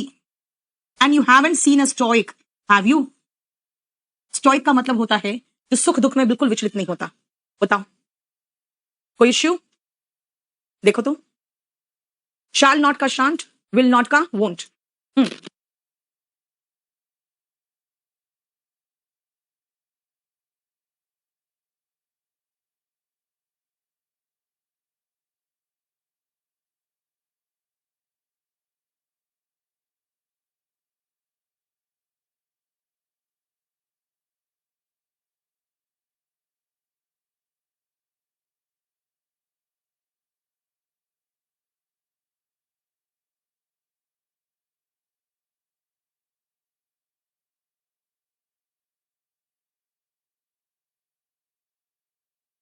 हो गया बेटा? चलो बताओ कोई प्रॉब्लम? ब्लर हो रहा है। बेटा मेरा है ना, मेरा गला का प्रॉब्लम बहुत ज्यादा जबरदस्त हुआ पड़ा है। कल डॉक्टर के पास गई हूं मैं, परसों से मेरी हालत खराब है गले की, तो इसीलिए अभी आज मैं यूट्यूब में ले पाऊंगी कि नहीं पाऊंगी पता नहीं, क्योंकि यूट्यूब में आपको पूरा एनर्जी लगाना पड़ता है, वो मेरे बस की बात होगी नहीं, मेरा गला बिल्कुल फंसा हुआ लग रहा है। आवाज नहीं निकल रही प्रॉपर तरीके से, ठीक है। देखो स्टोइक का मतलब क्या है, जो प्लेजर और पेन से इनडिफरेंट होता है, जिसको प्लेजर पेन से कोई मतलब नहीं, वो बहुत खुश खुश भी नहीं होगा, दुखी में दुखी भी नहीं होगा, ठीक है। चलो नेक्स्ट पॉइंट सुनो ध्यान से। अब मैं आती हूँ हैव पे। बेटा एक बात बताओ, हैव की बात करें और हम आपको हैव की बात करूं, उसके बाद सिंपल प्रेजेंट की बात करूं और सिंपल पास्ट की बात करूं, ध्यान से सुनो बेटा। अगर मैं कहूं आई हैव अ कार, बेटा ये पॉजिटिव वाक्य है, ये मेन वर्ब है, मुझे मेन वर्ब नहीं चाहिए, मुझे मेन वर्ब नहीं चाहिए, ठीक है, मेन वर्ब नहीं चाहिए, मुझे क्या चाहिए, मुझे हेल्पिंग वर्ब चाहिए। कैसे निकालूं बेटा, ये तो सिंपल प्रेजेंट टेंस ही है, क्यों, ये वर्ब का फर्स्ट फॉर्म है और इसका हेल्पिंग वर्ब डू होता है, मुझे डू से मतलब। लेकिन अगर मैं कहूं I have seen you, I have seen a car, चलो बेटा ये हेल्पिंग वर्ब है क्योंकि सीन यहां पर मेन वर्ब है। हेल्पिंग वर्ब मैं निकालूंगी, यहां पर मेरा हेल्पिंग वर्ब हैव है, यहां पे हेल्पिंग वर्ब हैव नहीं है, हेल्पिंग वर्ब डू है। ठीक है, क्लियर? नहीं बेटा एस्थेटिक नहीं होता, एस्थेटिक सन्यासी होते हैं। अभिषेक कुछ भी करके देख लिया बेटा, कल जाके लास्ट में हमने डॉक्टर से दिखाया है क्योंकि बहुत सीरियस कंडीशन में लगता है ना, 2-2.5 महीने से गला बैठ रहा है, ठीक हो रहा है, गला बैठ रहा है, ठीक हो रहा है। कल मैंने पूरा क्लास बंद किया और उन्होंने पता नहीं क्या क्या टेस्ट किया, कौन सा दवा दिया था जिससे मुझे ज्यादा तकलीफ ना हो जब गले का टेस्ट हो, तो उसकी वजह से कल रात में मैं सोई हूँ 10 बजे, सुबह उठी हूँ 10 बजे, 12 घंटे में सोई, मुझे खुद ही लगा कि भाई मैंने किया क्या। और कल पूरा दिन एक भी क्लास नहीं लिया, तो दोपहर के बाद से, इसीलिए थोड़ा सा अब प्रिकॉशन लेना पड़ेगा मुझे। हाँ हो गया, देखो ये हेल्पिंग वर्ब था क्योंकि यहाँ पे ये मेन वर्ब था और ये मेन वर्ब है इसीलिए हमें, सॉरी ये हेल्पिंग वर्ब है इसलिए हमें कोई मतलब ही नहीं, आराम से चल गया काम। बेटा याद रखना सिंपल प्रेजेंट टेंस में आपका हेल्पिंग वर्ब डू एंड डस होता है, याद रखना। और सिंपल पास्ट में आपका हेल्पिंग वर्ब डिड होता है, याद रखना। V1 देखोगे तो समझ जाना सिंगुलर के साथ डस है, प्लूरल के साथ डू है, और जहां V2 देखो समझ जाना भाई मेरे पास डिड है। ठीक है, क्लियर? अब सुनो, अगर आप भी का फॉर्म ले रहे हो तो बेटा हमेशा कोशिश करना नेगेटिव बना के देखो। आई was a teacher, okay fine, I was not a teacher, तो मुझे हेल्पिंग वर्ब या मेन वर्ब कुछ भी हो बेटा वॉज ही लेना पड़ेगा। क्यों? क्योंकि वॉज के अलावा मेरे पास कोई हेल्पिंग वर्ब नहीं आ रहा है। अगर मैं कहूं आई हैव अ कार तो नेगेटिव बनाओगी I did not have a car, है ना। आई हैड अ कार में I did not have a car, I have a car में I do not have a car, तो do did does मिल रहा है मुझे। लेकिन अगर मैं कहूं आई वॉज अ टीचर तो नेगेटिव बनेगा I was not a teacher, यानी was is am are, is am are was word अगर मेन वर्ब के रूप में आएगा तो उसका क्वेश्चन टैग में भी वही रिपीट होगा। देखो इफ मेन वर्ब, हम फॉर्म्स ऑफ बी क्यों लिखें, कहीं आप लोग कंफ्यूज ना हो जाओ, मैं लिख देती हूं is am are was word, अगर इनका प्रयोग होगा तो इन क्वेश्चन टैग में the same form comes, no matter it comes as helping verb और मेन वर्ब, कोई फर्क नहीं पड़ता वो हेल्पिंग वर्ब के रूप में है या मेन वर्ब के रूप में। नहीं स्वाति वो तो 2-2.5 महीने से नहीं पी रही हूं मैं फ्रिज का पानी। चलो आप जरा देखो तो 6 से लेकर 10 तक,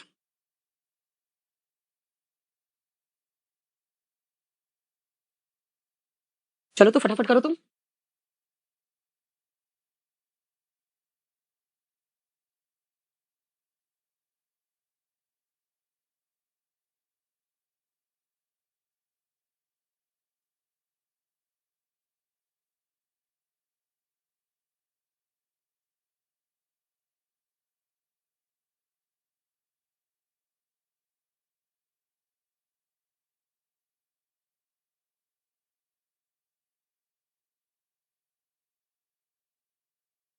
हो गया, देखो बेटा एक बार ध्यान रखना, तो हेल्पिंग वर्ब है कि मेन वर्ब है इसका ध्यान रखना।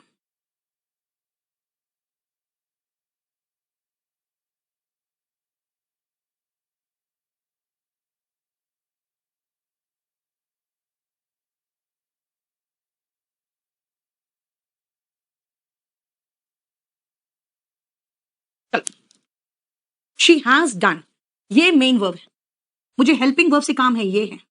सेंटेंस पॉजिटिव है, क्वेश्चन टैग नेगेटिव होगा। Hasn't she, I have a car, verb का फर्स्ट फॉर्म, ये मेन वर्ब है। जब फर्स्ट फॉर्म होता है तो हेल्पिंग वर्ब डू आता है और ये पॉजिटिव है, क्वेश्चन टैग नेगेटिव होगा, don't I. She has a doubt, ये भी मेन वर्ब है, SES वाला रहता है तो हेल्पिंग वर्ब डज आता है। Doesn't she works hard, SES form वाला अगेन डज आएगा। Doesn't she,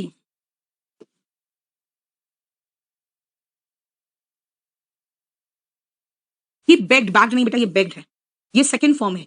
he bagged for mercy, bagged मतलब वर्ब का second form, helping verb did होगा। डिडंट ही, देखो तो कोई प्रॉब्लम?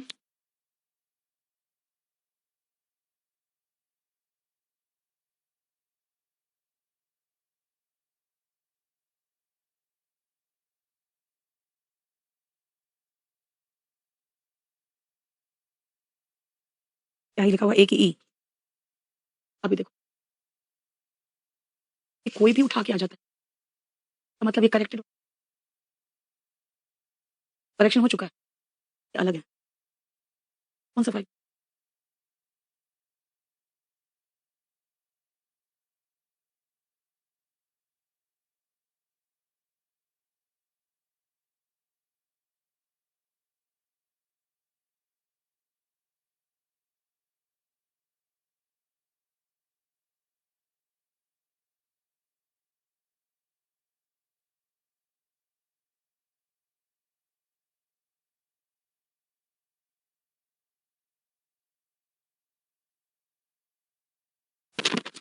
क्लियर हो गया बेटा?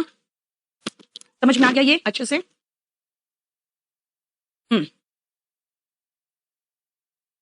अब चलो सुनो ध्यान से। कुछ ऐसे वर्ड्स होते हैं जो मीनिंग में नेगेटिव होते हैं, जैसे हार्डली, बेयरली, सेल्डम, रेयरली। ये सब मीनिंग में नेगेटिव वर्ड्स हैं। अगर ये मीनिंग में नेगेटिव वर्ड्स है तो भाई ये सेंटेंस में डालोगे तो सेंटेंस क्या होगा? सेंटेंस नेगेटिव हो जाएगा। अगर सेंटेंस नेगेटिव हो गया तो फिर क्वेश्चन टैग क्या करोगे? तो क्वेश्चन टैग इसका पॉजिटिव होगा। ध्यान से देखो बेटा, सेंटेंस नेगेटिव है फिर क्वेश्चन टैग पॉजिटिव होगा। अब आप जल्दी फटाफट अपने आप सोचो कि हार्डली शब्द से हमारा सेंटेंस क्या हो गया? नेगेटिव हो गया। तो ये सेंटेंस नेगेटिव हो गया तो क्वेश्चन टैग तो पॉजिटिव लगेगा। अच्छा, ये वर्ब का फर्स्ट फॉर्म है, इसका मतलब इसका हेल्पिंग वर्ब डू है, तो बन गया डू आई। डोंट आई क्यों नहीं है? क्योंकि हार्डली ने वाक्य को नेगेटिव कर रखा है। यानी याद रखना बेटा, सिर्फ इतने ही वर्ड्स हैं। If we find rarely, scarcely, barely, hardly, seldom, never, neither, none, not और no in a sentence, it means that the sentence is negative. ऐसे कंडीशन में पॉजिटिव क्वेश्चन टैग आप लगाओगे फॉर सच सेंटेंसेस। ध्यान से देखो, चलो बनाओ तो फटाफट बाकी सबका, सबका बनाना।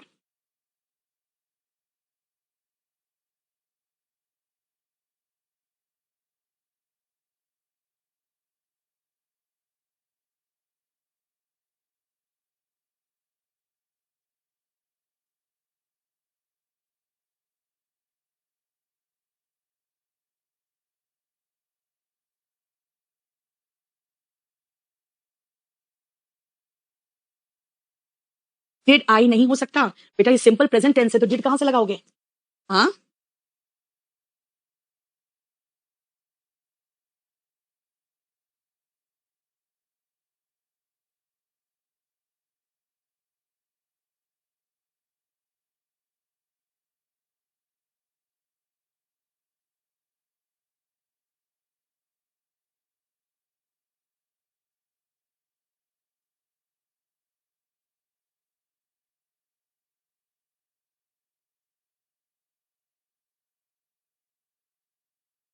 हो गया। देखो बेटा, she has rarely come late, she has rarely, rarely ने वाक्य को नेगेटिव बना दिया। और हेल्पिंग वर्ब हैज है क्योंकि कम देखो थर्ड फॉर्म है, मेन वर्ब, तो हैज शी होगा। It has carefully affected us, affected बेटा वर्ब का थर्ड फॉर्म है, हैज हेल्पिंग वर्ब है, सेंटेंस नेगेटिव बन चुका, तो क्वेश्चन टैग पॉजिटिव होगा। पॉजिटिव इन द सेंस हो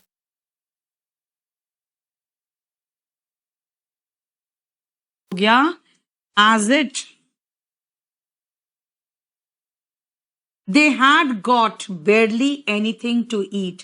देखो बेयरली ने वाक्य को नेगेटिव बना दिया, तो हैड हेल्पिंग वर्ब है क्योंकि ये मेन वर्ब है, तो हो गया हैडंट, हैड दे, उनके पास मुश्किल से कुछ खाने को है। क्या है? It is neither fish nor foul. बेटा नीदर फिश नॉर फाउल एक इडियम एंड फ्रेज में आता है जिसका मतलब होता है किसी कैटेगरी में बिलोंग नहीं करता। जैसे मिडिल क्लास, कौन ध्यान देगा जी आप पर? है ना, आप है क्या? You are neither fish nor fowl. अगर आप गरीब तबके के होते तो आपका वोट बैंक मायने रखता, आप अमीर होते तो आपसे अच्छी टैक्स मिलती, आप तो किसी कैटेगरी को बिलोंग नहीं करते हो, है ना? देखो, तो नीदर नॉर ने सेंटेंस को नेगेटिव बना दिया, तो इज इट इसका क्वेश्चन टैग बन गया। देखो तो सब पॉजिटिव होगा क्वेश्चन टैग क्योंकि सेंटेंस नेगेटिव है। ठीक है,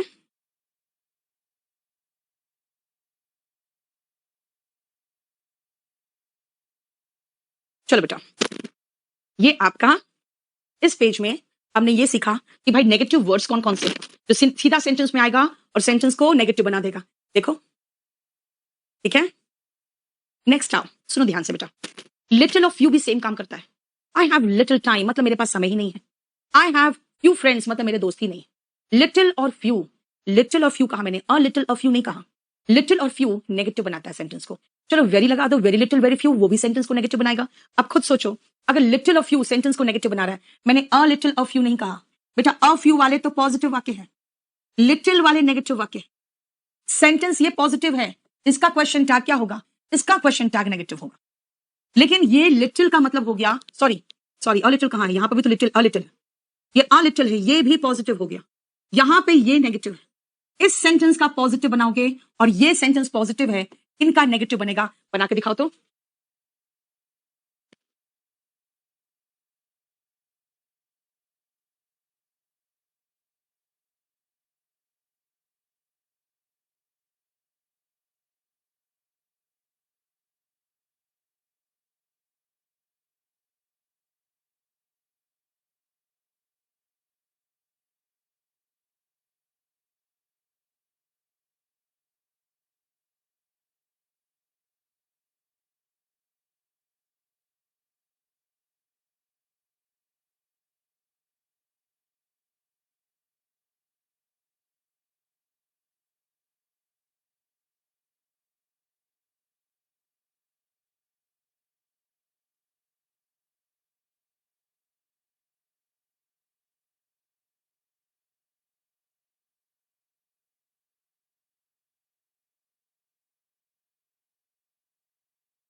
हो गया बेटा?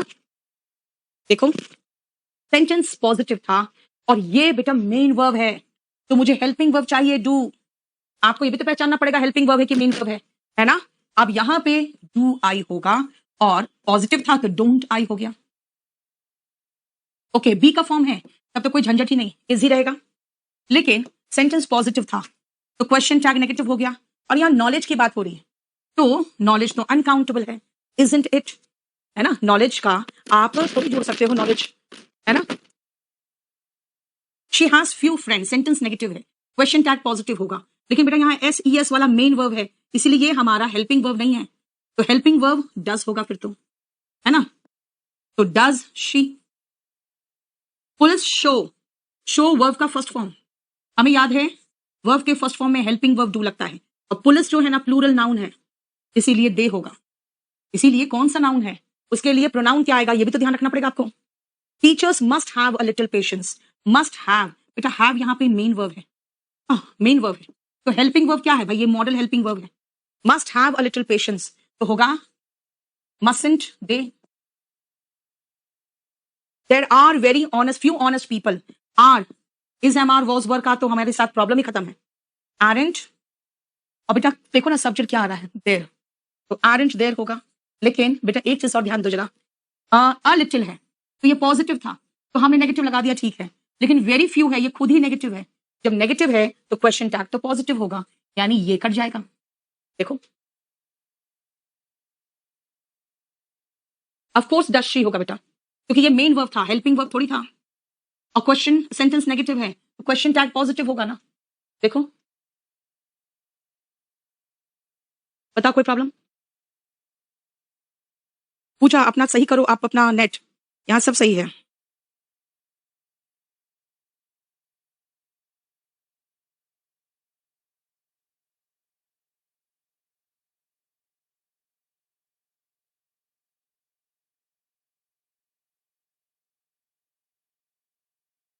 पुलिस बेटा प्लूरल नाउन है, पुलिस प्लूरल नाउन है। देखो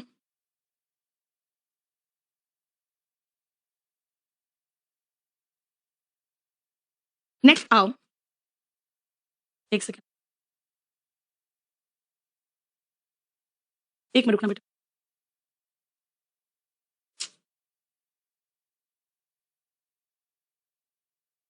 एक मिनट रुकना।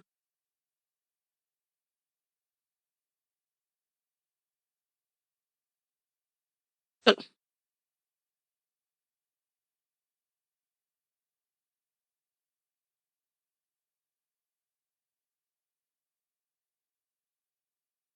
अब एक चीज और ध्यान रखना, आपको नाउन की नॉलेज भी होनी चाहिए, तभी सही प्रोनाउन यूज करोगे, वरना आप प्रोनाउन तो गलत करोगे। अब नाउन का सही नॉलेज की बात करें तो जरा खुद देखो, तो अगर कुछ नाउन का नॉलेज है आपको, जरा एक बार कोशिश करो तो।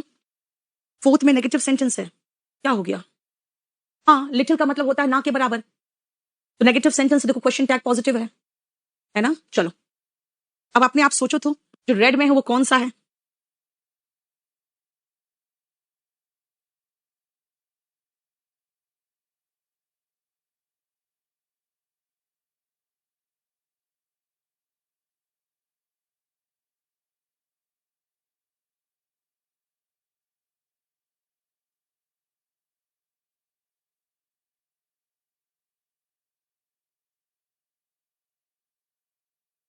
देखो ध्यान से सुनना, कॉन्फिडेंट, ये राजदार है, कॉन्फिडेंट का मतलब होता है राजदार, और राजदार जब महिला होती है ना, अगर वो वुमेन है, एक फीमेल है, तब वो ई लेता है।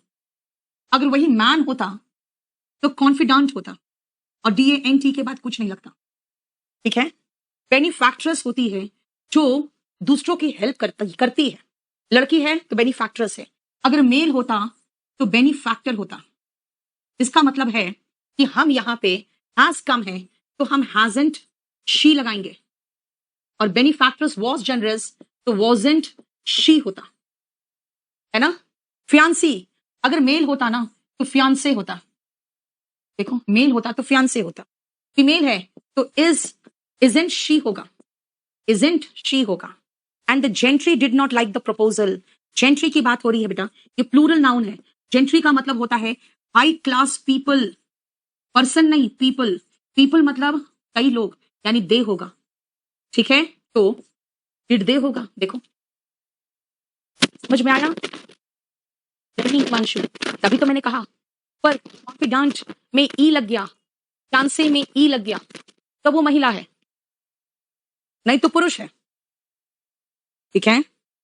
ये बहुत इंपॉर्टेंट पॉइंट याद कर रखना।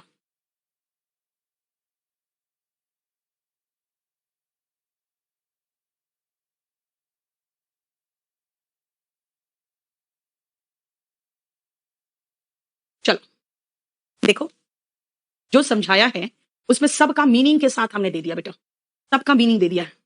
देखो, देख रहे हो? ठीक है? फियांसी, जिससे आपकी शादी होने वाली है, आपकी एंगेजमेंट होती है, वो फियांसी है आपकी, आप उसके फियांसे हो। देखो, अब आओ अगेन नेक्स्ट पॉइंट पे, रिकेट्स। बेटा रिकेट्स सूखा रोग होता है, तो आपका विटामिन डी की कमी से, ये एक बीमारी है, मैंने कहा एक बीमारी है, देखने में लग रहा है क्या एस है, लेकिन है क्या, सिर्फ एक बीमारी है। तो अफेक्टेड वर्ब का सेकंड फॉर्म है, डिड तो लगाएंगे, पॉजिटिव है तो डिंट लगाएंगे, लेकिन बीमारी के लिए हम इट का प्रयोग करेंगे ना, नॉन लिविंग के साथ इट आता है। अब सुनो ध्यान से एक और, teacher, client, customer, student, lawyer, ये सबका पता नहीं चलता यार मेल है कि फीमेल है, जब तक पता ना चले तब तक उसको मान के चलो मेल है, लेकिन the student is not in her class, इससे पता चल रहा है कि ये स्टूडेंट फीमेल है, तो होगा इज शी।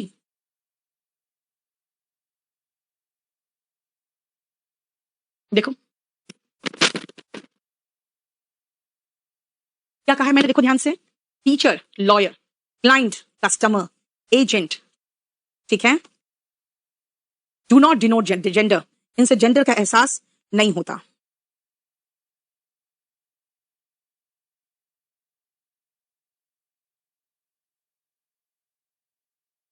तब हम प्रोनाउन ही लगाएंगे उनके लिए, और ये तब तक करेंगे जब तक वो जेंडर स्पेसिफिक वाक्य ना हो, ठीक है? बोलो कोई प्रॉब्लम यहां तक? जरा इसको रीड करो तो एक बार, ये बहुत आसान पॉइंट है।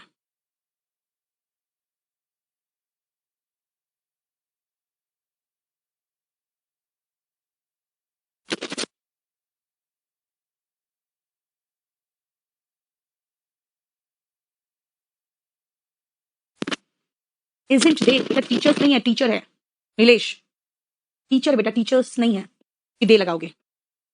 अब सुनो ध्यान से बेटा, लेट अस पार्टी, और लेट अस का शॉर्ट फॉर्म क्या होता है, लेट्स, लेट अस का शॉर्ट फॉर्म लेट्स होता है। लेट अस पार्टी या लेट्स पार्टी, दोनों में सीधा शैल भी होगा। कई स्टूडेंट्स कहते हैं मैम ये तो सेंटेंस पॉजिटिव है, क्वेश्चन टैग तो नेगेटिव लगाओगे। भाई अगर मैं खुद ही कहूं आपको चलो पार्टी करते, तो क्या फिर मैं अपने आप को काटूंगी? नहीं ना, मैं क्या पूछूंगी फिर, चले? इसका मतलब है कि जब खुद ही ऑफर कर रहे हैं तो फिर सेंटेंस का क्वेश्चन टैग नेगेटिव कैसे बनाऊं मैं? लेकिन कभी कभी होता है आपको इसके बगल में एक कोई हिंट दे दे, जैसे वी कैन, अगर हिंट दे दे वी कैन, तब क्वेश्चन टैग कांट भी बना देना, नहीं तो लेट अस, हमेशा हमेशा क्वेश्चन टैग, कभी भी लेट अस और लेट्स दिखे, क्वेश्चन टैग में कुछ नहीं करना है, शाल भी लगाना। लेकिन बेटा लेट्स, लेट अस कहा है, लेट अस कहा है, ठीक है ना? आपको लेट मी नहीं कहा है, लेट अस है, ये ध्यान रखना। चांद कैसे होगा बेटा, अभी तो समझाया आपको, जरा एक बार इसको रीड करो, वन का, एक बार इसको रीड करिए।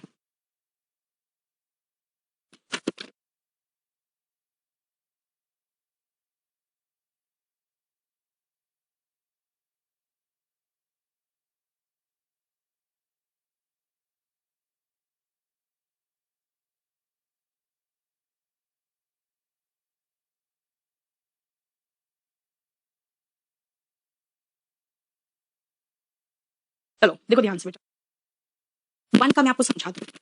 One must perform once duty, बेटा यहाँ पे वन क्या है, अकेला वन है और कुछ नहीं, one must perform once duty, अकेला वन है, तो सीधा होगा मसंट वन, ठीक है?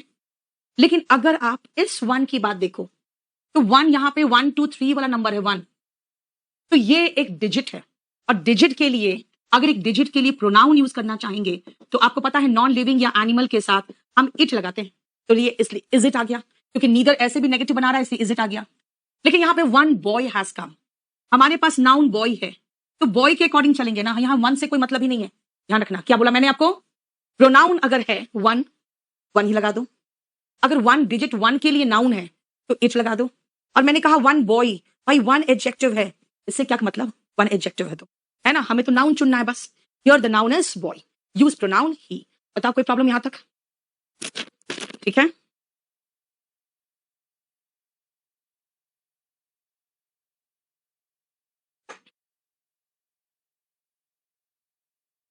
अब आओ, दिस दैट दीज और दोस और सच कुछ नहीं है।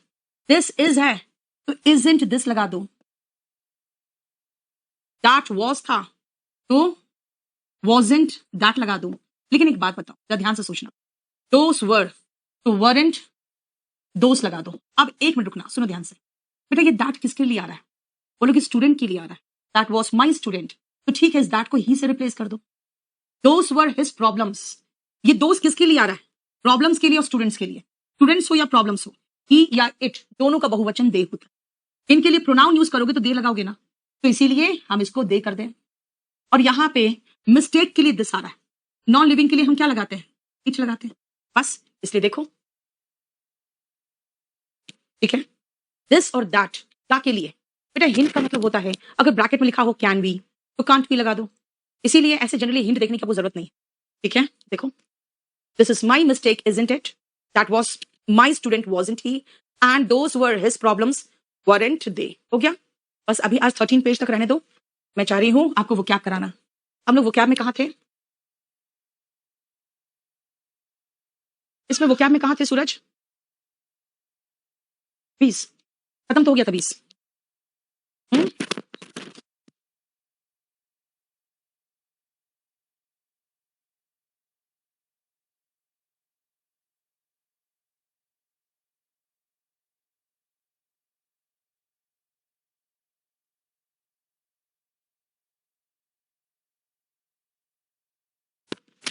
चलो भी नेक्स्ट क्लास में रिपीट कर दूंगी। मुझे जल्दी वो क्या बताओ बेटा। उस दिन मैंने 20 नंबर करा दिया था, सूरज हो गया था। अब मुझे ये बताओ कि हम लोग किस वोकैब में थे? 3 4 किस में थे वो पूछ रही हूँ मैं। 20 लोड कर दिया 6 नंबर में। हाँ हाँ, 20 में करो, 6 नंबर में करो, एसएससी मेंस में करो। ठीक है, टारगेट 1 2 में करो, टारगेट 1 2 में करो। कोई बात नहीं, विनय बाद में कर लेंगे। जल्दी करो, फटाफट करो। हम चैप्टर खत्म करा देते हैं, फिर भी तुम रुके रहते हो।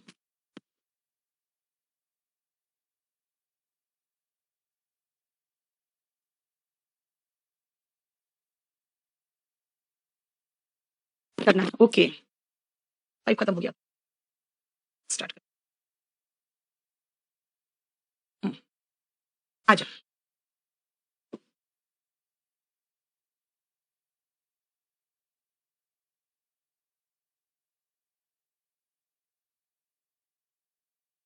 जरा फटाफट इसके रूट को लिख लो तो।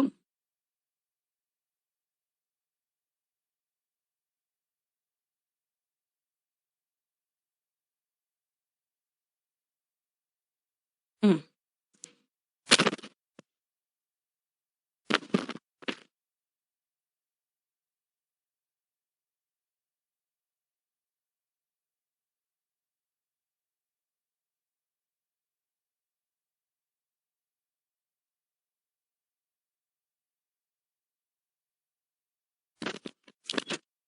देखो बेटा। अच्छा 5 का नहीं मिला, 5 का इनका पीडीएफ भी नहीं मिला।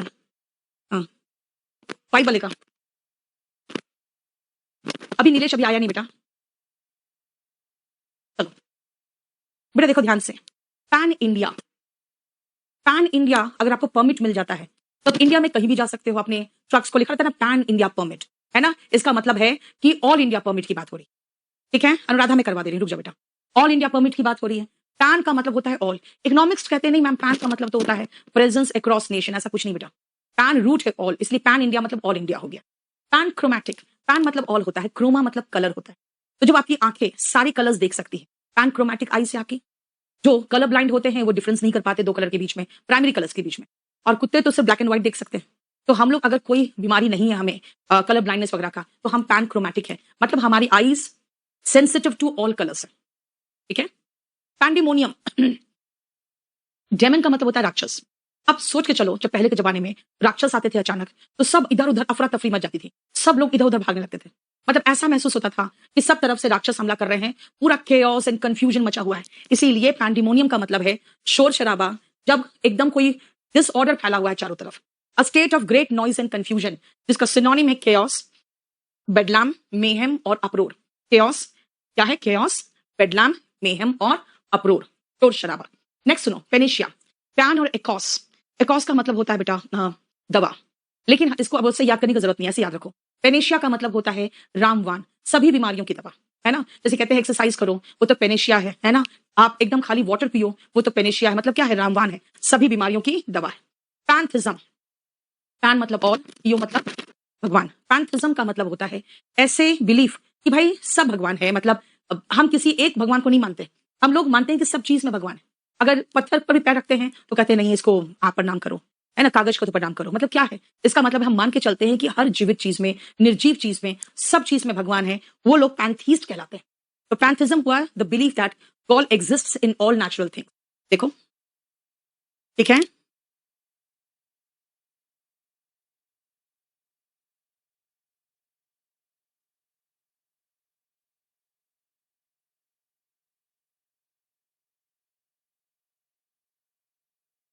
सब रूट तो कम से कम लिख लो आप लोग।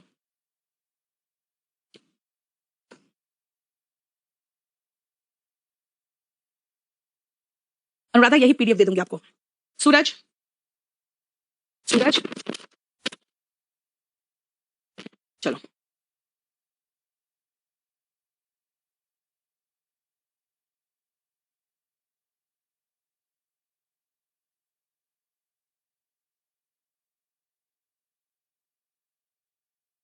बेटा बस इतना करा दे रही हूँ आज, ठीक है।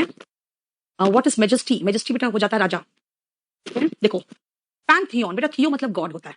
अगर मैं पैंथियन कहूं, जैसे कि मान लो अमित शाह बैठे हैं, मोदी बैठे हैं और योगी बैठे हैं, तो क्या है? बहुत इंपॉर्टेंट पीपल है और उनका ग्रुप है, उसको भी पैंथियन कहते हैं।